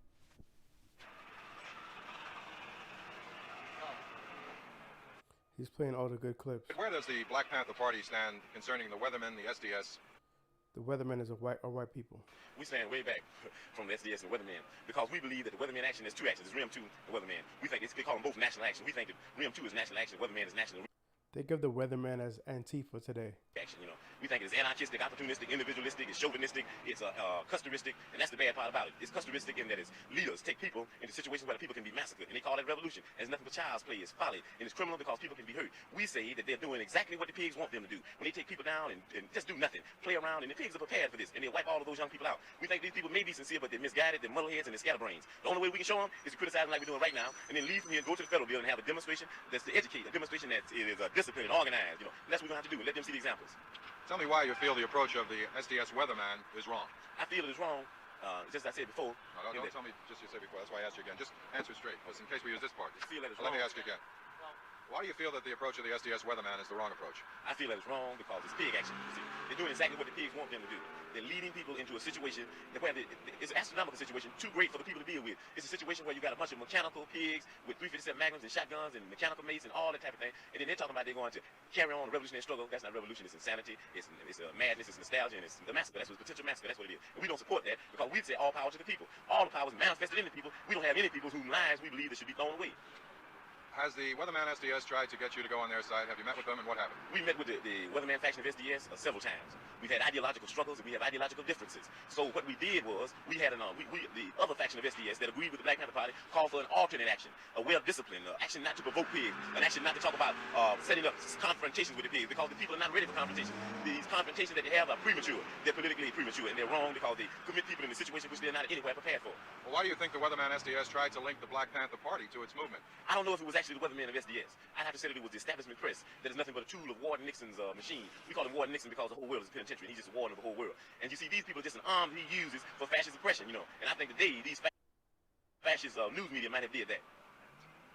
Now, briefly, how would you sum up what the weatherman SDS is trying to do and what you think of what they're trying to do? I'd say that basically they believe that white people need to learn how to struggle. That they believe that these white workers need to learn how to struggle through confrontations. I have to say that basically I believe that this is incorrect. I believe that white workers have been struggling. They're some of the most violent people in the world. I believe that what they need is they need a redirection in their ideology and in their politics. They need to know who to struggle against. The workers need to start to begin to learn that their job is to struggle against the bosses. And until they do this, then struggle is incorrect. It's like no struggle at all. We say that if you don't struggle correctly, you shouldn't struggle. But you should struggle. We said dare to struggle and you dare to win. Dare not to struggle and you don't deserve to win. But we have to struggle properly. What about the special approach of weatherman, which seems to be violence? Well, you see, I don't think it's really violence, you know what I mean? I think it's just a lot of folly, it's a lot of child's play. I think that to have violence, you've got to be able to cope with violence, you know what I mean? And that's what the Black Panther Party, a lot of people say we're violent. We're a self-defense organization that believes that the people should be educated what's going on. Yes, we do defend our offices and we do defend our homes. This is a constitutional right. Everybody has, and nothing funny about that. The only reason they get mad at the Black Panther Party when they do it is for the simple reason that we're political. And they don't want to admit this. There are a lot of young organizations around, but we're a political organization. We're an organization that understands that politics is nothing but war without bloodshed, and war is nothing but politics with bloodshed. That it's just like you stretch something, and it goes, you can stretch things, they're going to be another thing. If you stretch politics so long, it'll be war. And that's where we're at. Well, then why do you feel it's so important for the Black Panther Party to disavow any real link with the weatherman SDS? I think it's important because there are a lot of people that watch the Black Panther Party for examples. They observe us and participate with us. And if we can be connected up with this, then it would be very unadvantageous to the people, and it would be very unadvantageous to the struggle, in that people that claim to be revolutionary would be going down roads that they think might be revolution, but in fact they're not roads of revolution. They'll be going east when their intentions are going west. And also it's important because Chairman Bobby Seale is in town, and he's being tried by this fascist judge Adolf Hitler Hoffman, you know, and he's being tried without a lawyer. And we've got to bring all of the attention and focus on this trial that we possibly can, so that people can understand that these people are more capable of building gas chambers than Hitler ever was capable of building gas chambers. And we're going to have to get together. We're going to have some anti-gas chamber marches, and some anti-fascism marches, and some anti-Hitler Hoffman marches, and some anti-Mussolini Attorney General Mitchell marches, and some anti-Daley and some anti-Hammerhead marches. These are the things we're going to have to do. The people need to be educated. If they're educated, we can resist, and we can stop this fascism. Okay. All right. Thanks for giving us a second shot. Okay. Okay. Okay. Thanks. So that was Hampton talking to an ABC interviewer who did not want any piece of him. And what's interesting, and I'm going to play one more clip. This one's a little bit shorter, but I think it's important. Right? Like, all of these clips are important. I wouldn't play them if they're not important. But it's another one that takes on why you might not want to be associated with too many white progressive liberals who don't get it, especially the anarchists, because they're going to be a bunch of problems. So one more thread, and then I'm going to explain why all this makes sense. I'll give you the sense of the whole. You know, you're talking a lot, and I can see what you're saying about the anarchy and the whole trip about that with the SDS, and yet, like, you and the people around you seem to be, like, always in danger. You know, you could be killed as you walked out of here, because this happened to a lot of people in the Black Panthers and all the black movements. And, like, can you be sure that your movement, are you strong enough now, you know, that are you going to go on? Is it the Black Panthers, if you are killed, will the breakfast program go on just on a day-to-day type level? Well, last year we started free breakfast for children program. This year we gave those free to the people, and they're running those breakfast for children already. And people. Right. And our whole program is geared toward educating the mass of the people. And that free health clinic that we have, the people in the community are going to run that clinic. And after a while, we're going to give them that clinic, and we're going to move on to higher levels because we understand the difference between the vanguard and the people. We're not going to practice intellectualism. We're going to keep out there setting up some new examples, some new revolutionary programs that the people can basically relate to, because basically people are progressive and basically people are revolutionary. We're not worried about them killing anybody, because I think that, they jail Huey P. Newton, and they ran Cleve out the country, Elvis Cleve out the country, and they jail Bobby Seale, and we got David Head up there now, who's very capable, most capable of running the Black Panther Party, and they can just take all of them they want to. We always want to have someone to fulfill that position, because that's the type of organization the Black Panther Party is. We don't produce buffoons, we produce leaders. Everybody in the Black Panther Party, on any type of cadre, he's becoming a leader. We can, our minister, Deputy Minister of Health in the state of Illinois, can run the Black Panther Party, and so can anybody in this cadre. So all that they're involved in is an excursion in futility, because anybody that tries to deal with wiping out the leadership of the Black Panther Party is dealing with a time wasting. It's a futile effort to seize some type of power that can never be seized, because it's a type of flowing power, and it's a type of unending flow of its power. Every time somebody moves, we're just producing more and more people, And you know how the story goes. They had a chance. If wiping out power is what got them in the mess they're in now. Wiping out power is that's what's got the Black Panther Party on their asses, because they wiped out so much power. So I think they got tired of wiping out power. They wiped out Martin Luther King, and they wiped out Malcolm X, you know what I mean? And they wiped out all these people. These people were produced. So I think that in the near future, you'll see programs initiated by the government that they'll probably have the CIA protecting people like us. Because when they wiped out Huey P. Newton, Elvis Cleaver popped up, I know very well that they said, we wish to God that we had have kept Huey P. Newton on the scene, because this motherfucker's out of his mind. Right on. Shit. So understand that Hampton wasn't anti-government; he was anti-fascist. Right? Fascist is corporate control using the government to, and the government using the government's cops, pretty much using the government's legitimate access to violence to control an exploited population that you just want to extract labor and resources from. Right? So he was anti-fascist. He wasn't anti-government. The anarchists are going to be anti-government. Anarchists are a lot of white people who are bored. You need government to secure rights, and the government is one of the institutions. Damn, shots fired. Just across the anarchists. Through which the people realize themselves. Right? We haven't had that experience too much with the United Government to secure rights, and the government is one of the institutions through population that you just want to extract labor and resources from. Right? So he was anti-fascist. He wasn't anti-government. The anarchists are going to be anti-government. Anarchists are a lot of white people who are bored. You need government to secure rights, and the government is one of the institutions through which the people realize themselves. Right? We haven't had that experience too much with the United Government. Like in a well-ordered world, it wouldn't be the Black Panther Party having these clinics, and the clinics were great because the clinics were not just clinics; they were also they were also community advocates. I lied. I guess I'm going to do another video because this is one just about the clinics, but this is short, and I think it's good for you to know something about the Black Panthers. So, of the basic need in the Black community for free medical service. You had this done about 3 days ago, you said? This is not the burn hand. This is another burn. Oh,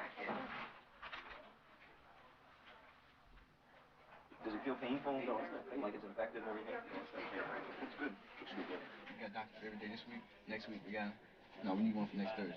come to the clinic tomorrow for an appointment. What are the chances of getting an ambulance? If we can buy an ambulance, that's the best chance. The idea is all right, but the idea is all right, but we just have to have money to get an ambulance. Could you use ambulance? Yes. I'm going to bring a couple of pharmacists from the hospital where I am. They're going to come out and see if they're interested in working, We can have patients come through, see a doctor. After they get through, get a test or what have you, then they comes in and see the people's advocate. That's a community person or person in the party who acts like a liaison between the center here itself and the community. He asks them what type of service they thought they got here in the center, any other criticisms of the medical center itself. It's also to deal with problems outside medical problems, People's Advocate has a resource file. In this file, we have teachers, sociologists, speech therapists, social workers. This is all part of the resource file. Okay, well, look at here. Result. My favorite part of that clip is when Hampton starts talking about the need for, or when they start talking about the health clinics. Also, you had a community advocate, because even if you get clean, even if you get all the right shots to get you antibiotics, you're still poor. Like, there's a reason why you were drinking to begin with, right? So there's no idea of health that doesn't include mental health, and there's no conception of mental health for Black people that's not tied to community empowerment, right? So I like the more expensive. See, the white people, when they talk about mental health, they got a model that's based off of like German women Viennese women who we wanted to, like, middle-class women in the 1880s who we just wanted to control and keep shut up because they had ennui and they weren't very happy with their life.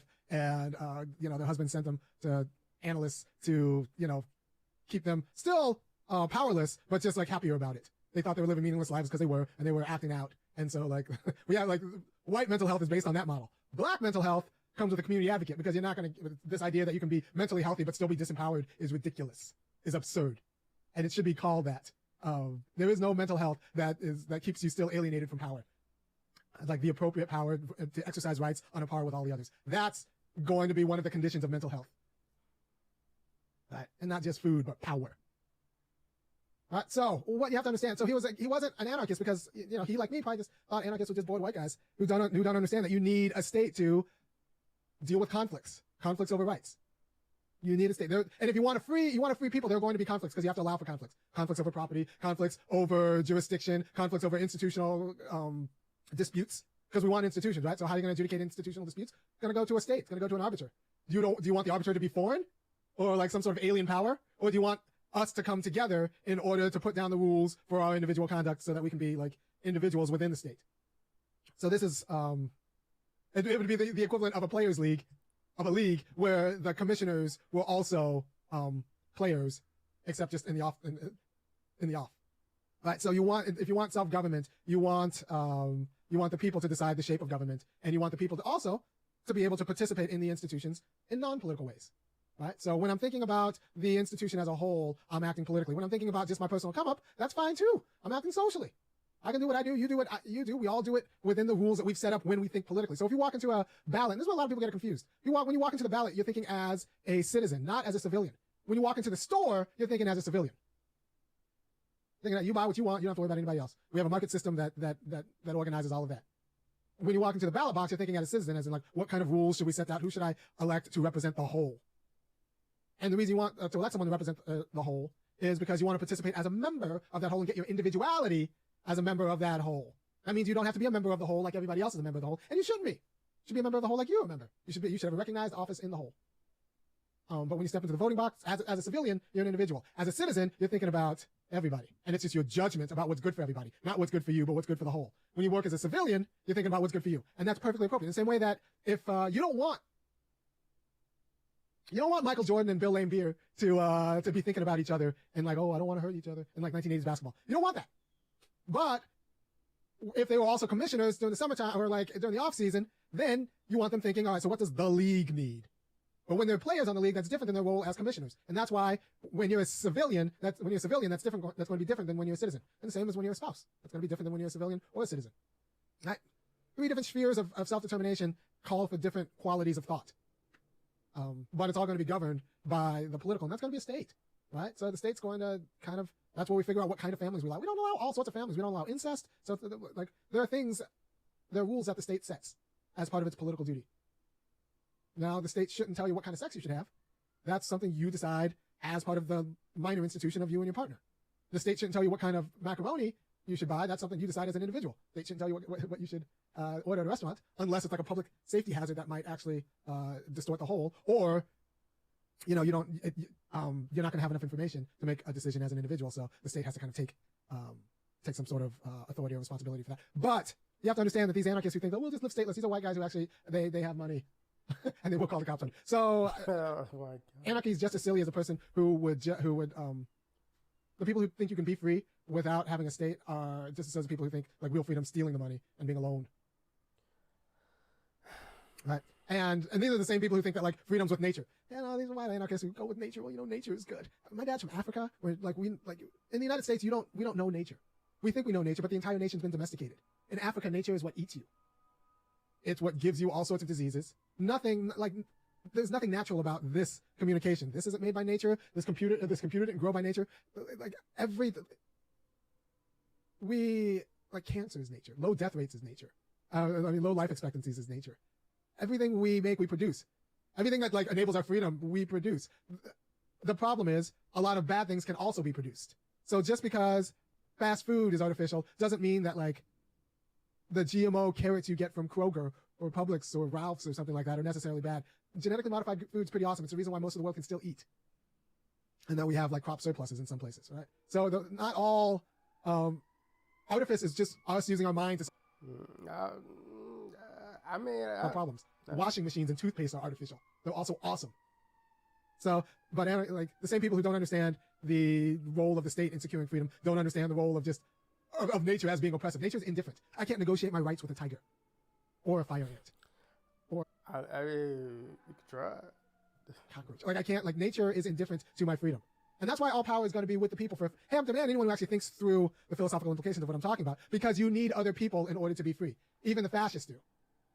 That's why they have so many cops, like, disciplining black bodies. Not like the labor is good, right? People like their windows done and their houses clean and their kids watch over. Like, all of that, none of that stuff is going to happen naturally, and all of it's incredibly time-consuming without a division of labor. So they need differentiated officers. They just want to set the terms of the differentiation. And people like myself, people like Fred Hampton, say, like, no, the people set the terms of differentiation. We'll do it. And then we'll also do the work. But the people will do it. The people will get the rewards from doing it too.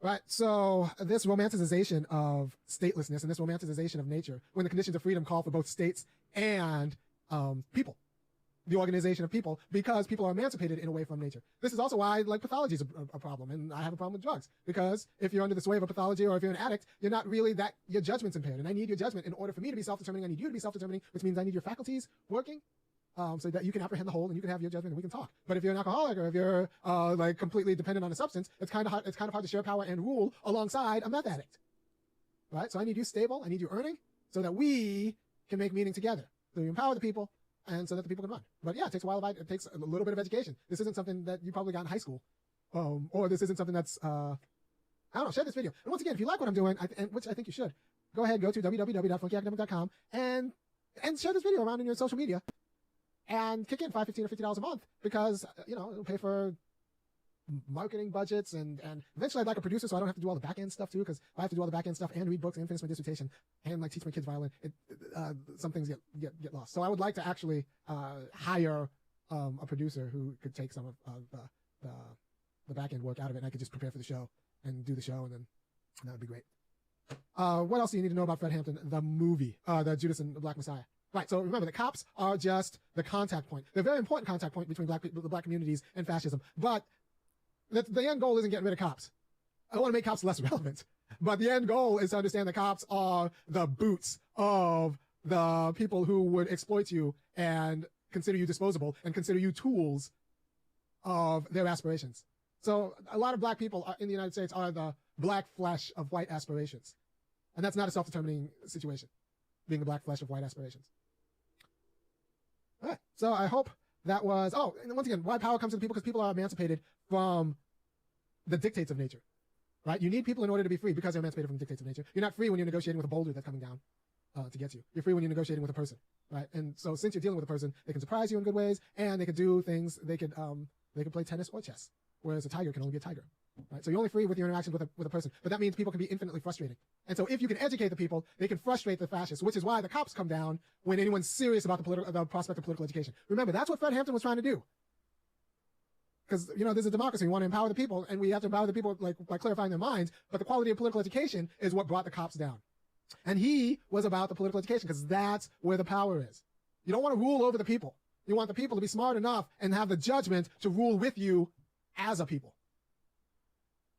Right? But that political education is very destabilizing for like an oppressive order. And that's what calls out the cops. Right? So, thank you for your time. I hope you enjoyed the show. I hope this was helpful. Go see the movie. I'm a fan of the movie. I think the movie's fine. Right? I think the movie's fine. There are other movies to be made. There are other stories to be told. But, and I wish, like I said, in 1969 by law enforcement officers. The film is called Judas and the Black Messiah. It stars Get Out's Daniel Kaluuya as Hampton, Lakeith Stanfield as William O'Neill, and Martin Sheen as FBI Director J. Edgar Hoover. It premieres tonight at the Sundance Film Festival. This is the trailer. Same thing with the language of who gave me HIV, because people have asked me that so many times. Nobody gave me HIV, child. Nobody gave me. When I first laid eyes on all the things you are, I heard that speech. I knew we'd make noise. I just started being in the streets. The Black Panthers are the single greatest threat to our national security. Our counterintelligence program must prevent the rise of a Black Messiah. You're looking at 18 months for the stolen car, 5 years for impersonating a federal officer, or you can go home. What do you want? Get close to Hampton. The Black Panthers are forming a rainbow coalition of oppressed brothers and sisters of every color. Neutralize him by any means necessary. America's on fire right now. Until that fire is extinguished, nothing else means a damn thing. Imagine what we could accomplish together. We can heal this whole city. You ain't telling me it was gonna be like this. These ain't no terrorists. We got a rat, man. Does anybody else know about me? No one knows your identity. Are you sure? We educate, we nurture, we feed, and we lobby. Perhaps we're here for more than just war with these bodies.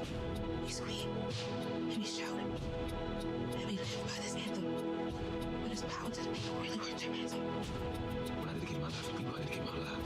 You get to go up there and talk about dying a revolutionary death because you don't have another person growing inside your body.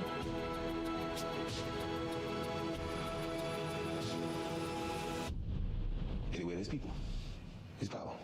That's the trailer for Judas and the Black Messiah. The film has its virtual premiere tonight at the Sundance Film Festival. Will be in theaters, streaming on HBO Max starting February 12th. It's directed by Shaka King, who co-wrote the script. Joining us now from Brooklyn. Welcome to Democracy Now!, Shaka. This is an opus. It is a masterpiece. Congratulations. Talk about why you chose Fred Hampton and William O'Neill, the informant, as the subject of this film. Well, first of all, thanks for having me, and thank you for the kind words.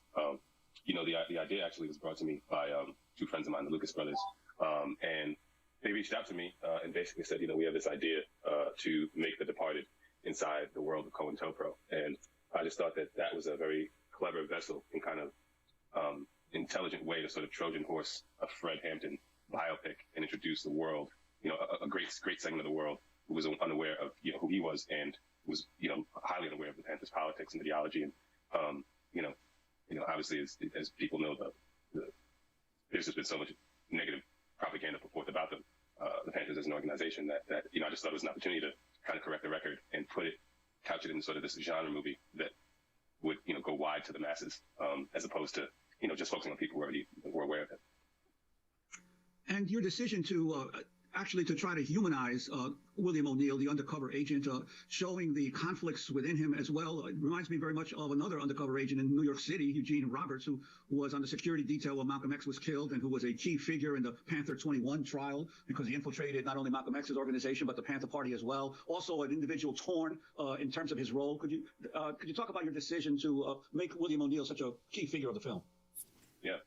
Well, for me, it wasn't hard to humanize them because at the end of the day, it's human beings who make these decisions. And, as opposed to sort of painting him as just this villainous character that everyone can kind of easily dismiss, I think, making him, a more complex individual, it gives an audience an opportunity to sort of put themselves in that position and kind of and ultimately interrogate the choices that you make. Because to me, one of the upsides of making the movie about William O'Neill and Fred Hampton is that you're talking about two people who kind of exist on the polar ends of humanity. You know what I mean? You're talking about like the opposites, literally. You have deep-seated capitalist ideology in William O'Neill, and you have a deep-seated socialist ideology in Fred Hampton. You have one of the most brave human beings of all time, and you have, a person who demonstrated incredible cowardice. So you have an individualist, you have, a person who is a master at building coalitions. You have two people with two very different definitions of power and freedom. And so it was just an opportunity to kind of explore, these two, like I said, polar opposite ideologies, and then put the viewer in a place where at the end of the movie, they kind of have to, ideally, they don't have to, but ideally you find yourself questioning, like, where do I fall between these two ancestors, essentially? You also spend a considerable time in the film exploring how Fred Hampton started to make alliances with groups other than African Americans in terms of building a rainbow coalition, really, which the predecessor to Jesse Jackson's rainbow coalition was Fred Hampton's rainbow coalition. Could you talk about that as well? Sure. I mean, I think that was obviously one of the things that made Fred Hampton, I think the Panthers a threat overall, was their willingness to just coalition build, not just with, other Black-led organizations, but also, with poor whites, with Latin Americans. I mean, the focus of the movie isn't that, but it would have been, it wouldn't have made sense historically to exclude that. But it also, I think, kind of shows, in the movie, not to spoil it, but, it's when Fred Hampton starts to really build coalitions with those, white and Latino groups that he really, really becomes a true threat, to the powers that be. And, I think especially in a city like Chicago, that historically has been so deeply segregated, that was just like unheard of, so, I think the reason to include that is just a testament to his power, but it's also just historically accurate. And it's so interesting to have you on, Shaka, as well as Juan, co-host of Democracy Now!, but one of the co-founders of the Young Lords. Juan, when Fred Hampton was assassinated in his own bed, along with Mark Clark, the impact it had on you and the Young Lords. Well, yes. Well, clearly there were lords in Chicago as well as some of the young lords in New York who had worked closely with Fred Hampton. Specifically, Pablo Yoruba Guzman was working with him a couple of months before he was killed. So it was felt across the nation that Fred Hampton was already seen as really one of the leaders nationwide of the Panther Party, and so his murder really was a shock throughout the country. And there were many protests, not just in Chicago but across the country, against his assassination. I wanted to go to two clips because what's happened this weekend with this film premiering at the Sundance Film Festival on the first day of Black History Month, I wanted to turn to Daniel Kaluuya, who played Chairman Fred Hampton, talking about the scene in which he delivers the speech to one of his largest, most diverse audiences just after coming out of prison. Being in that moment and saying his words and seeing everyone being in Cleveland, seeing everyone's faces, seeing that, it just felt like he was in the room, if I'm being honest. And it felt like I said, something's going through you and you're a vessel. And it was just, I don't really, if I'm being honest, I don't really remember the takes. I watched the trailer and I was like, I don't really remember that. I usually remember takes. I was like, I don't really remember that. I remember that, but I just kind of left. I kind of bit of me left, and I remember I'd go in between takes, like the background artists were like calling Chairman Fred. You know, it's like he was in the room. It was him. You know, because it was his words, it was his energy, it was his purpose, his message, his ideas that was coming through all of us in that room. That's Daniel Kaluuya of Get Out fame, starring as Fred Hampton. Shaka, I was watching you and Questlove, whose film is also premiering The Summer of Soul at Sundance, having a conversation, and you talked about this moment that you filmed Fred Hampton, of course Daniel, giving this speech and what that was like. Can you bring us behind the scenes, what he'd just gotten off a plane? Yeah, he'd been doing press for Queen and Slim for a week, and so he'd been away from the shoot for a week. He hadn't played Fred in a week, and you know, he woke up late. It was the only time he woke up late, and I know he was nervous. And he walked into the church, and I can't express how that day is really. We had a lot of moments on set where, you know, we kind of felt confirmation that we were doing the right thing, but none quite like that day, because it almost felt like everyone was trapped in a time warp, and everyone was treating him like Fred that day. I mean, the first take, he came up those steps. And just the way that the crowd greeted him, it really did feel like, you know, Fred Hampton just came out of prison and was welcomed, you know, with open arms by the community that loves him. And that energy that they gave to him, he fed off of, and it just became it ceased to become a performance. Specifically that scene, it really became, you know, just a very real thing. It's an astounding moment. I also want to go to Lakeith Stanfield, who plays William O'Neill, the FBI informant in Judas and the Black Messiah, speaking in a Q&A with SAG-AFTRA. I think there's just nuances to characters, and so I don't know, I always try to keep that in mind, that there was some love in O'Neill, even though he may have done things that we don't understand and agree with. I had to find that love, and it wasn't always easy, you know. I would be crying, telling Shaka, like, yo, I don't know what the is this, you know, especially when we got down to the scenes where I had to make a decision to like poison Fred or whatever. I was up about that. I couldn't even keep it together for the scene because I was just like, damn, you know, everything just felt so real. So I just had to find the truth in it and try to move and trust in that. Keith played William O'Neill. What you want people to take away from this film, Shaka, and the significance of getting it out to this mass audience? A number of things. You know, I think one of the reasons to make O'Neill a central character is, to me, in a lot of ways, in terms of his storyline, the movie about the dangers of being apolitical. And, you know, not only how it can lead to, you know, deep manipulation and, you know, destabilizing a movement, but, you know, William O'Neill's life came to a bitter end. You know, because of the decisions he made. They didn't just hurt other people, they ultimately hurt him, even though he, you know, made them in a very self-serving manner. You know, I think there's also obviously the desire to, you know, make it clear that the Panthers, you know, were largely motivated by love of each other, love of the community, love of their people, you know, and to kind of correct the historical record that, you know, these weren't like terrorists, you know, just individuals interested in, you know, targeting white people and hateful white people. It's just the total fictive. You know, I think in regards to Roy Mitchell, who's a primary character in the film, and William O'Neill's handler, you know, there's a reason why we kind of tried to make him complex as well, because I think that in a lot of ways, you know, his character highlights the dangers of being a white centrist, especially, you know, when you're a white person who, you know, works for the white power structure, and it doesn't get more, you know, you don't find anyone who does that even more so than an FBI agent. So we have 5 seconds. I think there's a myriad of things to take away from it, but those are some. Well, yeah, it's a great, I mean, I recommend people watch it, you know, watch CIA director, ooh, on the Hill. let's see. Usually because we don't have cameras. Usually people don't have any incentive to make grandstanding speeches, and this committee works a lot better than most. But I also just want to commend you on the substance of your opening statement. Confirmation hearings are usually an exercise in defense, where people don't want to say anything that could get them in trouble if they look likely to be confirmed, and you actually said a ton of substantive things. I also think your answers to Senator Rubio about CCP influence operations were meaty, so thank you for that. So this is not a hostile question at all. It's genuinely a sympathetic question to your nomination. But you said in your opening statement that I think the biggest 4 priorities that you have are China, tech, human capital, and I forget the term you used. I wrote down alliances. Partnerships. Yes. Okay, personnel and partnerships. I think that's exactly the right issue set for our IC. I think that's the right set, and I think it's the right order. First of all, congratulations on having a substantive view of the important calling that you face. It is not bad that we've had to go through an evolution as a nation on our China policy, because everybody in a bipartisan way 20 years ago had a very different view about how things might work out with the Chinese leadership, and obviously that hasn't happened. Could you walk us through a little bit of your evolution? Because you had different positions in, say, 2013. I think I detect even an evolution from your Atlantic piece, which I read last June, July, to your really meaty stuff today. The reason why I watch this shit because they will often tell you what the fuck is actually going on. So not a hostile question, but walk us through your evolution in the last 2 or 3 years of how you think about the CCP. Well, thanks, Senator, very much. I think the truth is that Xi Jinping's China, I mentioned the term wake-up call earlier in response to solar winds, but I think the evolution of Xi Jinping's China over the last 6 or 7 years has been a very sharp wake-up call in a lot of ways. The kind of aggressive, undisguised ambition and assertiveness that, I think has made very clear the nature of the adversary and rival that we face today. And I think that's been true across partisan lines, not just in the Congress, but across our society. And the challenge, therefore, is how do you build a long-term, and I would emphasize the term long-term, because we have to buckle up for the long haul, I think, in competition with China. This is not like the competition with the Soviet Union and the Cold War, which was primarily in security and ideological terms. This is an adversary that is extraordinarily ambitious in technology and capable in economic terms as well.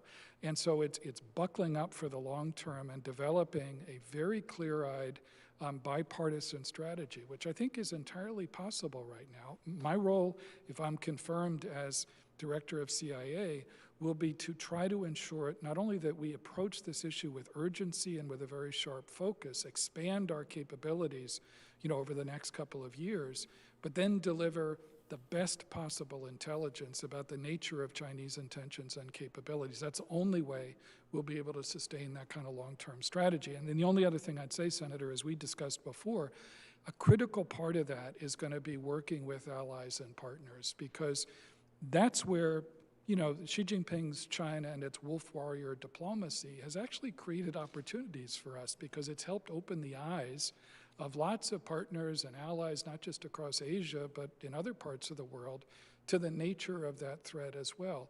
And we need to try to take advantage of that, both in intelligence partnerships and then obviously, more broadly in terms of diplomacy. I want to transition a little bit to your bureaucratic challenges in trying to reorient the agency's budget and personnel to the challenges of today, not the challenges of the post-9/11 moment. If we had a lot more time, though, I would also want to drill down a little bit, and I may do that in private in follow-up to this or in our classified time today. But a lot of us are very worried about Secretary Kerry's undefined role, because Chairman Xi is going to lie about what they will do on climate. Like, that's not an open question. He's gonna lie. And so it means if we have all these real technological race challenges between the CCP and freedom-loving nations, the set of, whatever the new NATO for the digital revolution is, the Trans-Pacific Partnership plus technology standards, whatever that thing is. What's with this audio?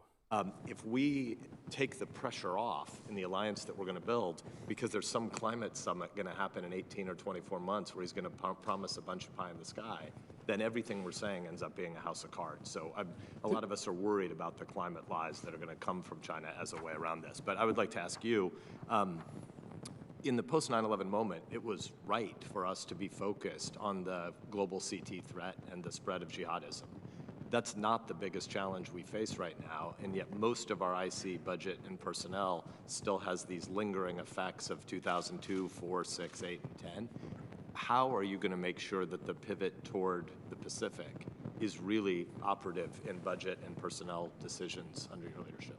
Well, thanks, Senator. I look forward to a longer conversation with you on both of those subjects. Briefly on climate, I just think it's important for the United States to view cooperation with China on climate issues is not a favor to the United States. It's in the self-interest of China to do that. So in other words, it's not something to be traded.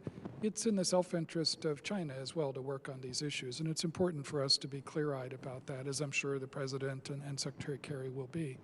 On the wider question that you raised, I don't have a neat formula to offer to you about the balance between what is a continuing threat posed by terrorist groups, even though we're almost 20 years after 9/11, and what are clearly huge emerging challenges, particularly China, but all the other ones that you mentioned. So it's going to be critically important for the agency to adapt in terms of resources, in terms of focus and everything else. I don't have a neat formula to offer to you today, but I look forward very much to working with you on that, because that adaptation inevitably is going to require prioritizing amongst resources and people. Thank you. I know the chairman's going to take my mic, so I won't ask the question here, but I'll just flag that I'm going to follow up with you as well about the historical advisory program. Your memoir shows the importance of declassifying records. We need to protect sources and methods wherever we can. We must. It's essential. But the inertia of motion should eventually be to declassification for public trust and for scholarly purposes. And I think right now the inertia inside most of our agencies is to assume if someone doesn't proactively declassify, it stays classified. Senator Casey. And I hope you'll return it to reporting. Senator Cotton has been extraordinarily patient when we switched the order a little bit here today, so I want to make sure I don't try his patience any further. Senator Casey. Thank you, Mr. Chairman. Mr. Ambassador, great to be with you, and I come today to this hearing to thank you to express gratitude for 3 reasons. Number one is for your exemplary public service. Somebody was you.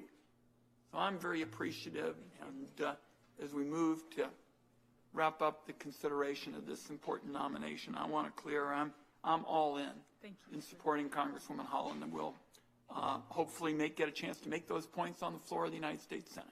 Thank you, Chairman. No, you got to go. I have to go. You can mute. With that, we have a few more questions that we have senators that would like to ask if possible, and then I'm going to maybe have to leave. If I leave early, then Senator Brasso will continue. But right now, this nigga's the chairman.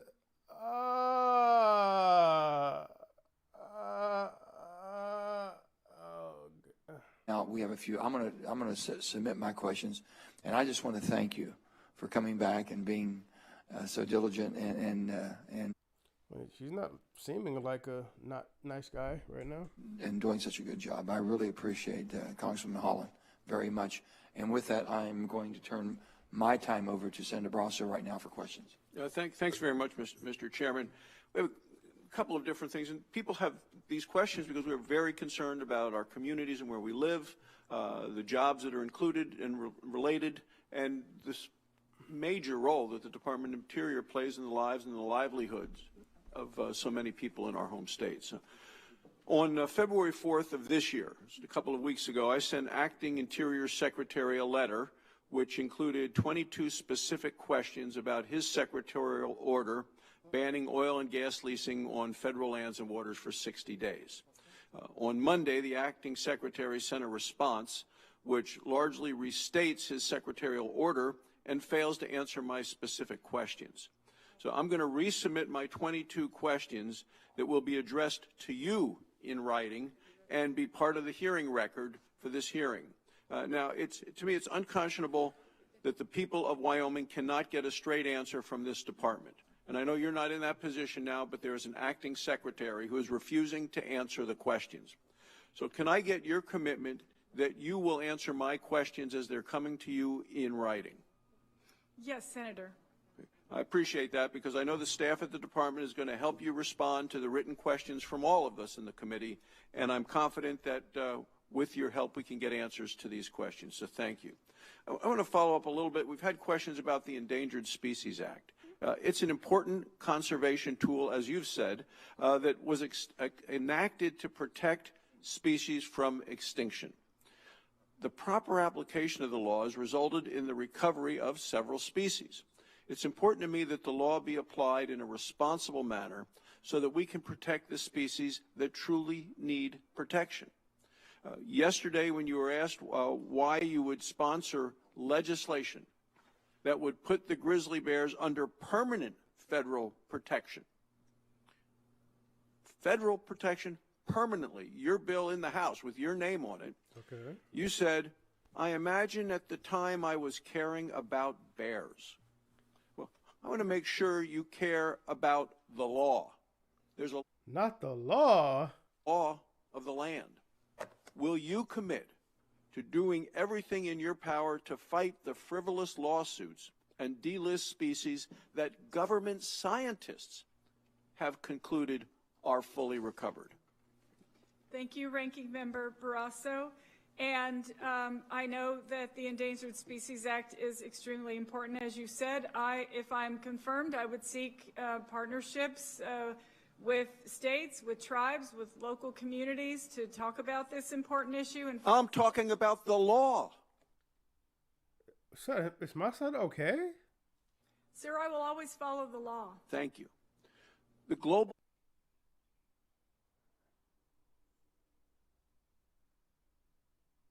pandemic has created an unprecedented situation that has kept people isolated for almost a year. One way that people have coped with all of the restrictions from the pandemic has been by visiting national parks and public lands. You were critical of efforts to open federal land during the pandemic, even though it was done in coordination with state and local health departments.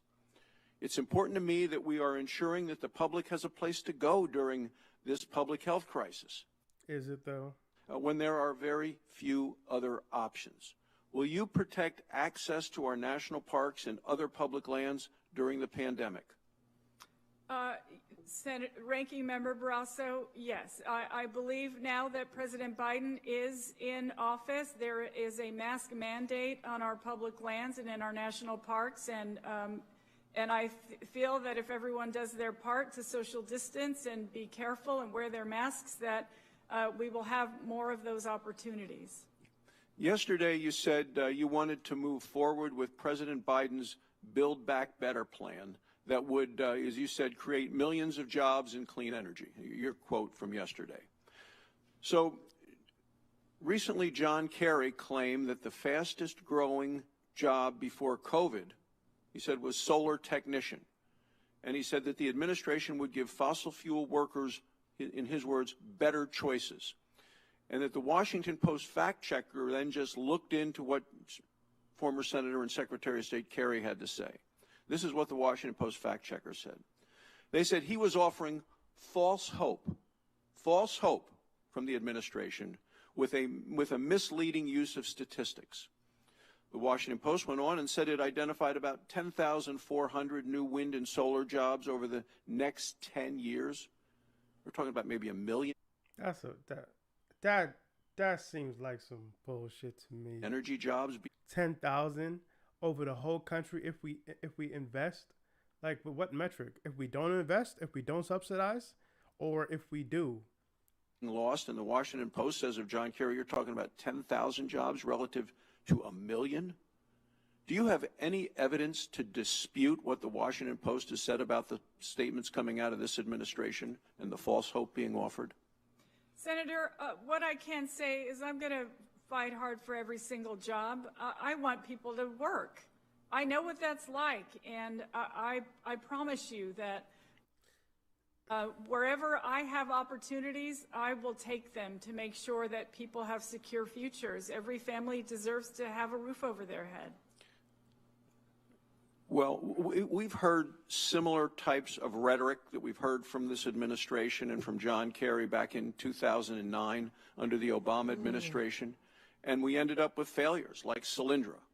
The promise of green jobs to ended up with billions of wasted taxpayer dollars, bankrupt companies, and almost no actual jobs. Senator Daines. Yeah, I'm sure he has like fossil fuel money or something like that. Like, I don't. Thank you, Mr. Chairman. Mr. Holland, good to see you again. Nice to see you. Like, let's keep the jobs. So in 20 years, we won't have a fucking planet. Let's just keep the jobs. Let's keep the fossil fuel jobs. It's important for the jobs. but 20 years from now, the jobs that we lose because people will be fucking dead. During the course of the last couple of days, Representative Holland, you've implied that you would virtually blindly follow President Biden in his positions on energy and other important issues for the West, like land management. I can tell you, folks back home are really concerned about the lurch to the left of this administration. The what? And if confirmed, you would be 8th in line in succession to the presidency of the United States. Isn't the role of a cabinet secretary to advise the president on these important issues, not just follow him blindly? Senator, the way I have always taken any position I've had is I feel that I'm part of a team. And if I'm confirmed, it's working with all of the other cabinet secretaries, as well as with President Biden, and acting as a team. And of course, as I've mentioned many times, Congress is a co-equal branch of government. I don't think we can move these important issues forward by ourselves. We need to work together. Yeah, thank you. Just the answer we kept getting were you're going to follow President Biden, and I'm hoping you would be a leader that would advise him where you want to go, and not just blindly follow, frankly, his leadership right now that's moving this country His radical left agenda. to a very anti-conventional sources of energy and so forth. I want to follow up on my... Why is he doing that? Huh? 30-30 question. You were the leader in the House on that legislation. It is President Biden's initiative. You're also the author of that resolution in the House. You clarified that you're seeking to preserve 30% of all land, including private land. What executive authorities do you have and will you use to accomplish that? Senator, I don't have all the details of how President Biden intends to move the 30 by 30 initiative forward, but I do understand that he's hoping for many different folks to work together to achieve that. I was proud to support that. I know I'm getting too many politician type answers here. I'm not getting any. You know what I mean? Your former colleague, Senator Tom Udall, introduced it on this side of the Capitol. It's the 30 by 30 is the number that scientists believe we should conserve if we want to have a future for our grandchildren. And I feel like it's an exciting thing to start talking about the possibility of achieving that. So there are multiple environmental laws that guide actions on federal lands, as you well know, NEPA, ESA, HHPA. In what meaningful ways do you believe our public lands are not being conserved? Well, of course, yes, I know there's a plethora of laws out there that protect our public lands. Senator, I'd be happy to take a look at that and answer your question in its entirety and submit it for your consideration. Thank you. You know, the USGS has already reported that 30% of our lands are in conservation status, so it's not clear to me what we're trying to accomplish with that resolution, but look forward to having further discussions on it. Yes, I do too. I know that my Colorado colleague, Senator Hickenlooper, wasn't able to ask a question about the BLM out west. Moving the BLM out west has made it easier for Montanans to connect with the agency that manages large areas of land in our state. Nice to have them in the same time zone.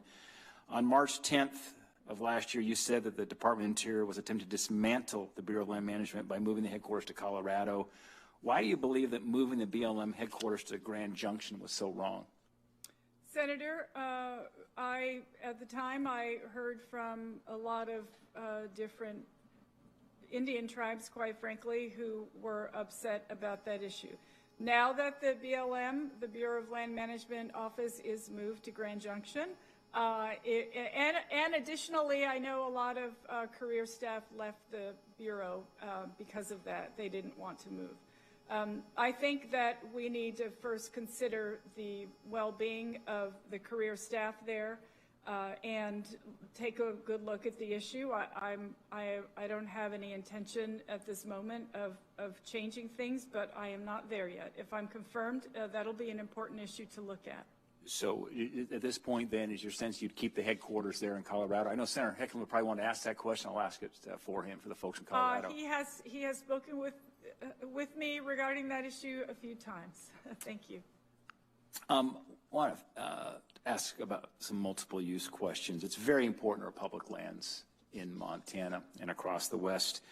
Would you commit to a no net loss of timber harvest on public lands? Senator, I don't think I can commit to anything at this moment. I am not confirmed, but if I'm confirmed, I appreciate knowing and understanding your concern in that area and would be more than happy to continue a conversation with you.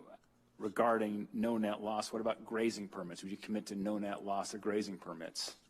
Again, Senator, I'd be more than happy. I mentioned earlier in the hearing that I understand how important grazing is to a lot of ranchers in this country, and they're very concerned. They really are, as well as many of our men and women who embrace the outdoors and shooting sports. Would you commit to no net loss of hunting and trapping opportunities?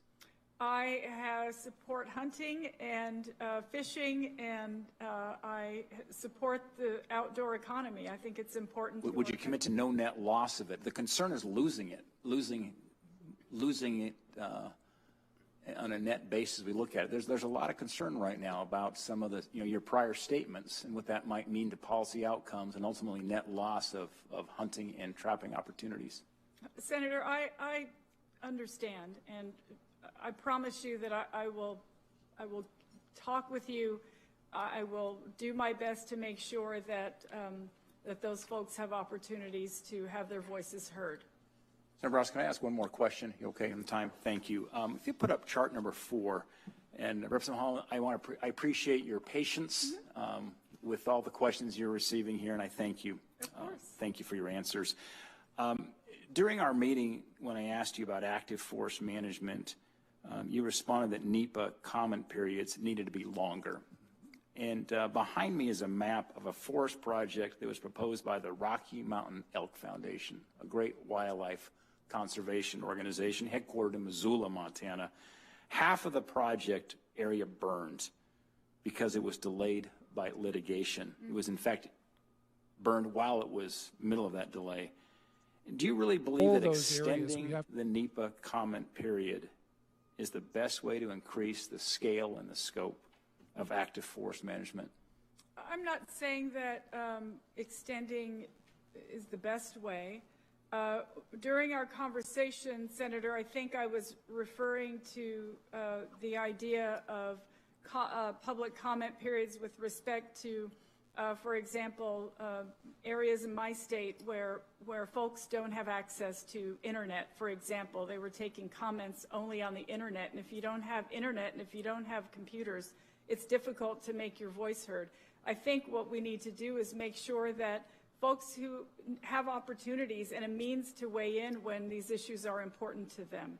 I'm not sure if lengthening that process is the answer, but certainly make sure that the public comment periods are real. When we look at Senator Murkowski, we promised the nominee that she'd be done at about noon, so that. Thank you. I will yield to Senator Murkowski, or the chair. Thank you. Thanks. Thank you, Mr. Chairman. Thank you, Senator Daines. Hopefully, I'll ask a question that'll work for you as well. Murkowski. Representative Holland, again, thank you for your endurance here on day 2. You, in response to Senator Hyde-Smith, when talking about the issue of affordability, this is a matter that is of extreme interest to me. Of course, we come from one of the highest cost energy states in the country in terms of the rates that people pay for their power to keep warm in a cold place. And so this is very personal. And your story about your grandmother not receiving power and water to her community until the mid-'70s is something that, as you know, we still live in far too many of our villages, primarily Alaska Native villages, and one of the bright spots, certainly for those in the North Slope communities, is that with oil, those families have been able to not only for the fact heat that their even homes, if but to Iran returns to full compliance with the Comprehensive Nuclear Agreement, and the United States does as well, as President Biden said he's prepared to do, that then needs to be a platform, Secretary Blinken has emphasized this, a platform for building longer and stronger nuclear constraints and also for dealing with those other areas of threatening Iranian actions that I mentioned before. I know that's easier said than done, but that needs to be the clear strategy, it seems to me. And my role, if I'm confirmed, will be to help provide the best possible intelligence as policymakers pursue that strategy. Thank you, Mr. Chairman. Thank you, Senator Thank you, Gillibrand. Mr. Ambassador. And Senator Rubio, any other? Okay. Well, Ambassador. Let's rewind that last answer on Iran.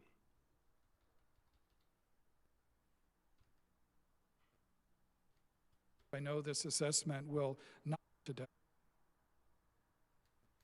Later this afternoon. At the Thank you, sir. I know you. Thank you, Senator Cotton. We now have Senator Gillibrand on WebEx. Thank you, Mr. Chairman. Over the last year alone, according to public reports, Russia attempted to influence the 2020 election and stoke discord in our country, attempted to assassinate a prominent anti-corruption activist using nerve agent, and perpetrated the SolarWinds hack, one of the largest cyber intrusions ever that breached sensitive U.S. government systems.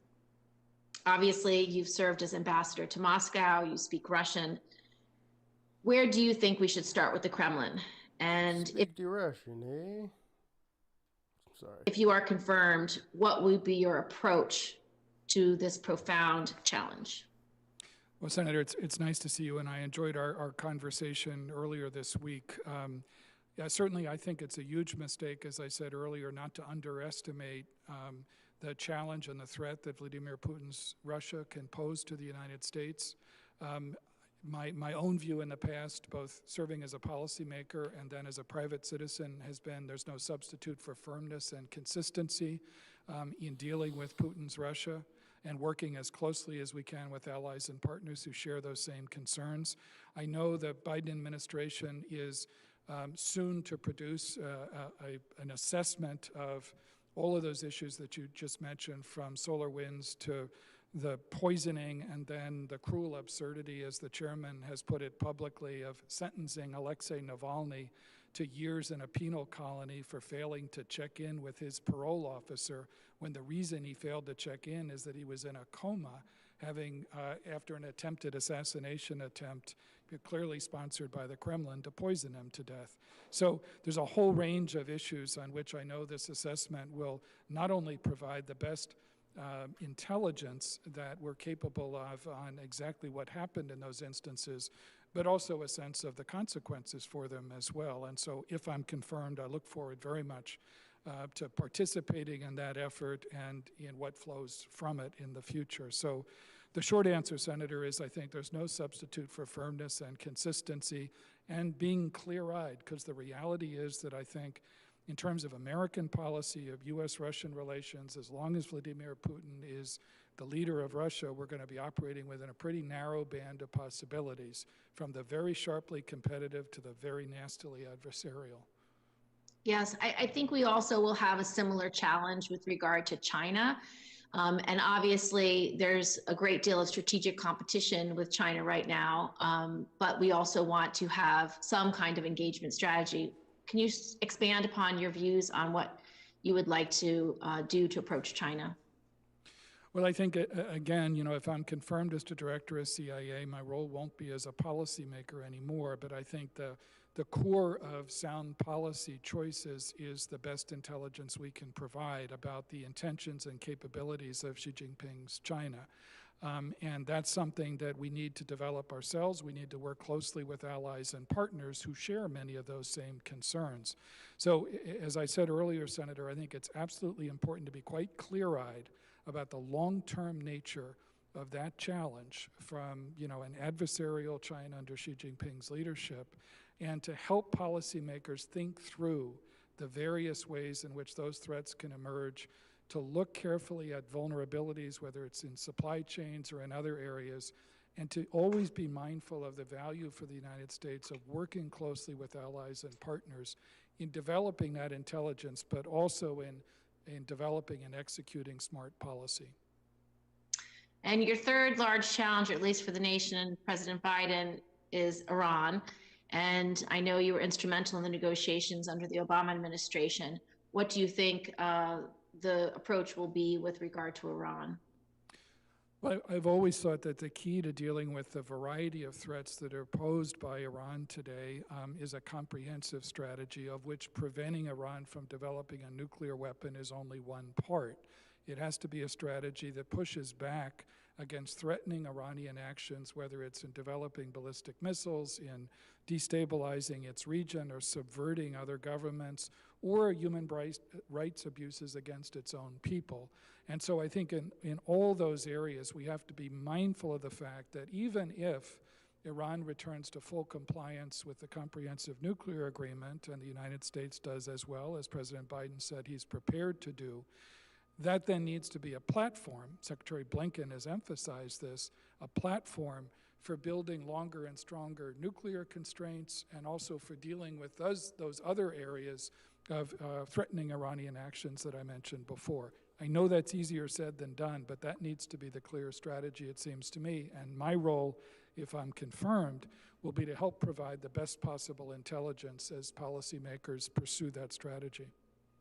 Thank you, Mr. Chairman. Thank you, Senator Thank Gillibrand. you, Mr. Pastor. And Senator Rubio, any other? Okay. Well, Ambassador Burns, you got 15 out of 16, and if Senator Risch joins us, we'll get first crack in the closed session. We will, the hearing will go into recess, and we will reconvene at 1 o'clock, and very much appreciate your testimony. And thank you. Again, to echo Senator Wyden's comments, rarely does a nominee come before this committee with this much positive approval, although rarely does a nominee also bring Jim Baker and Leon Panetta as their introducers. So we'll look forward to seeing you at 1 o'clock. Committee stands in recess. Great. Do I get one more? Do we need to wrap up? Go ahead. Go right ahead. Oh, okay. I guess the last point I want to make is, as we think about government policy, is its impact on that single mom that I've been delivering the last 20 or 25 years. And the price of gasoline, the cost of electricity is so important to them. And our ecology, our environment, obviously important to me as well. But as I noticed as a private obstetrician, whenever the price of gasoline got over $3 a gallon, and that was just, I was looking back through some notes, 2015, I noticed that those moms would stop coming to their OB appointments. Many of my patients drive 30, 60, 90, 120 miles. So that's how in my life I would see the price of gasoline impacted people. And I think the same impact is overly felt by hardworking Americans who live paycheck to paycheck on their electricity bill as well. I bet you this nigga's voting against the fucking stimulus package. These niggas is so fucking fake, man. They're so fake. When it's time to support Americans through money and shit, they're like, oh, it's deficit. But when it's time to fix their environment, oh, well, you know, I got the single mother, she has to drive. So give her money, man. Money. Are you concerned at all about some of the policies you've described, what it's going to do to the cost of gasoline at the pump and the cost of electricity for these folks at home? Senator, thank you for raising that, and that happens a tremendous amount in my state of New Mexico, where we're largely rural. There's only one veterans hospital in the whole state, and folks do have to drive a very long way. And that's one of the reasons why I have been so supportive of ensuring that that broadband internet is a human right, because I know that telehealth is a way to help a lot of folks with those issues. So. And we've seen that during this pandemic. If folks would have had those opportunities, things would be different. I just want to say one thing. I'd love for you to look at, because you're a doctor, the ECHO program. It was started by Dr. Sanjeev Arora in my state of New Mexico, and I think you would find that a very interesting and beneficial program to our country. It's helped a whole lot of people, and you can expand it in various and sundry ways, and I think you'd be interested to learn about that. I'd be honored. Thank you, and I yield back. And I look forward to, I'll actually put a little packet together on Project Echo, because I think our new member on the committee, and especially being a physician, will find it really interesting, and maybe even a great place where we can all work together. So. Yeah, I'm going to end stream here, and I'll be back tomorrow morning with more.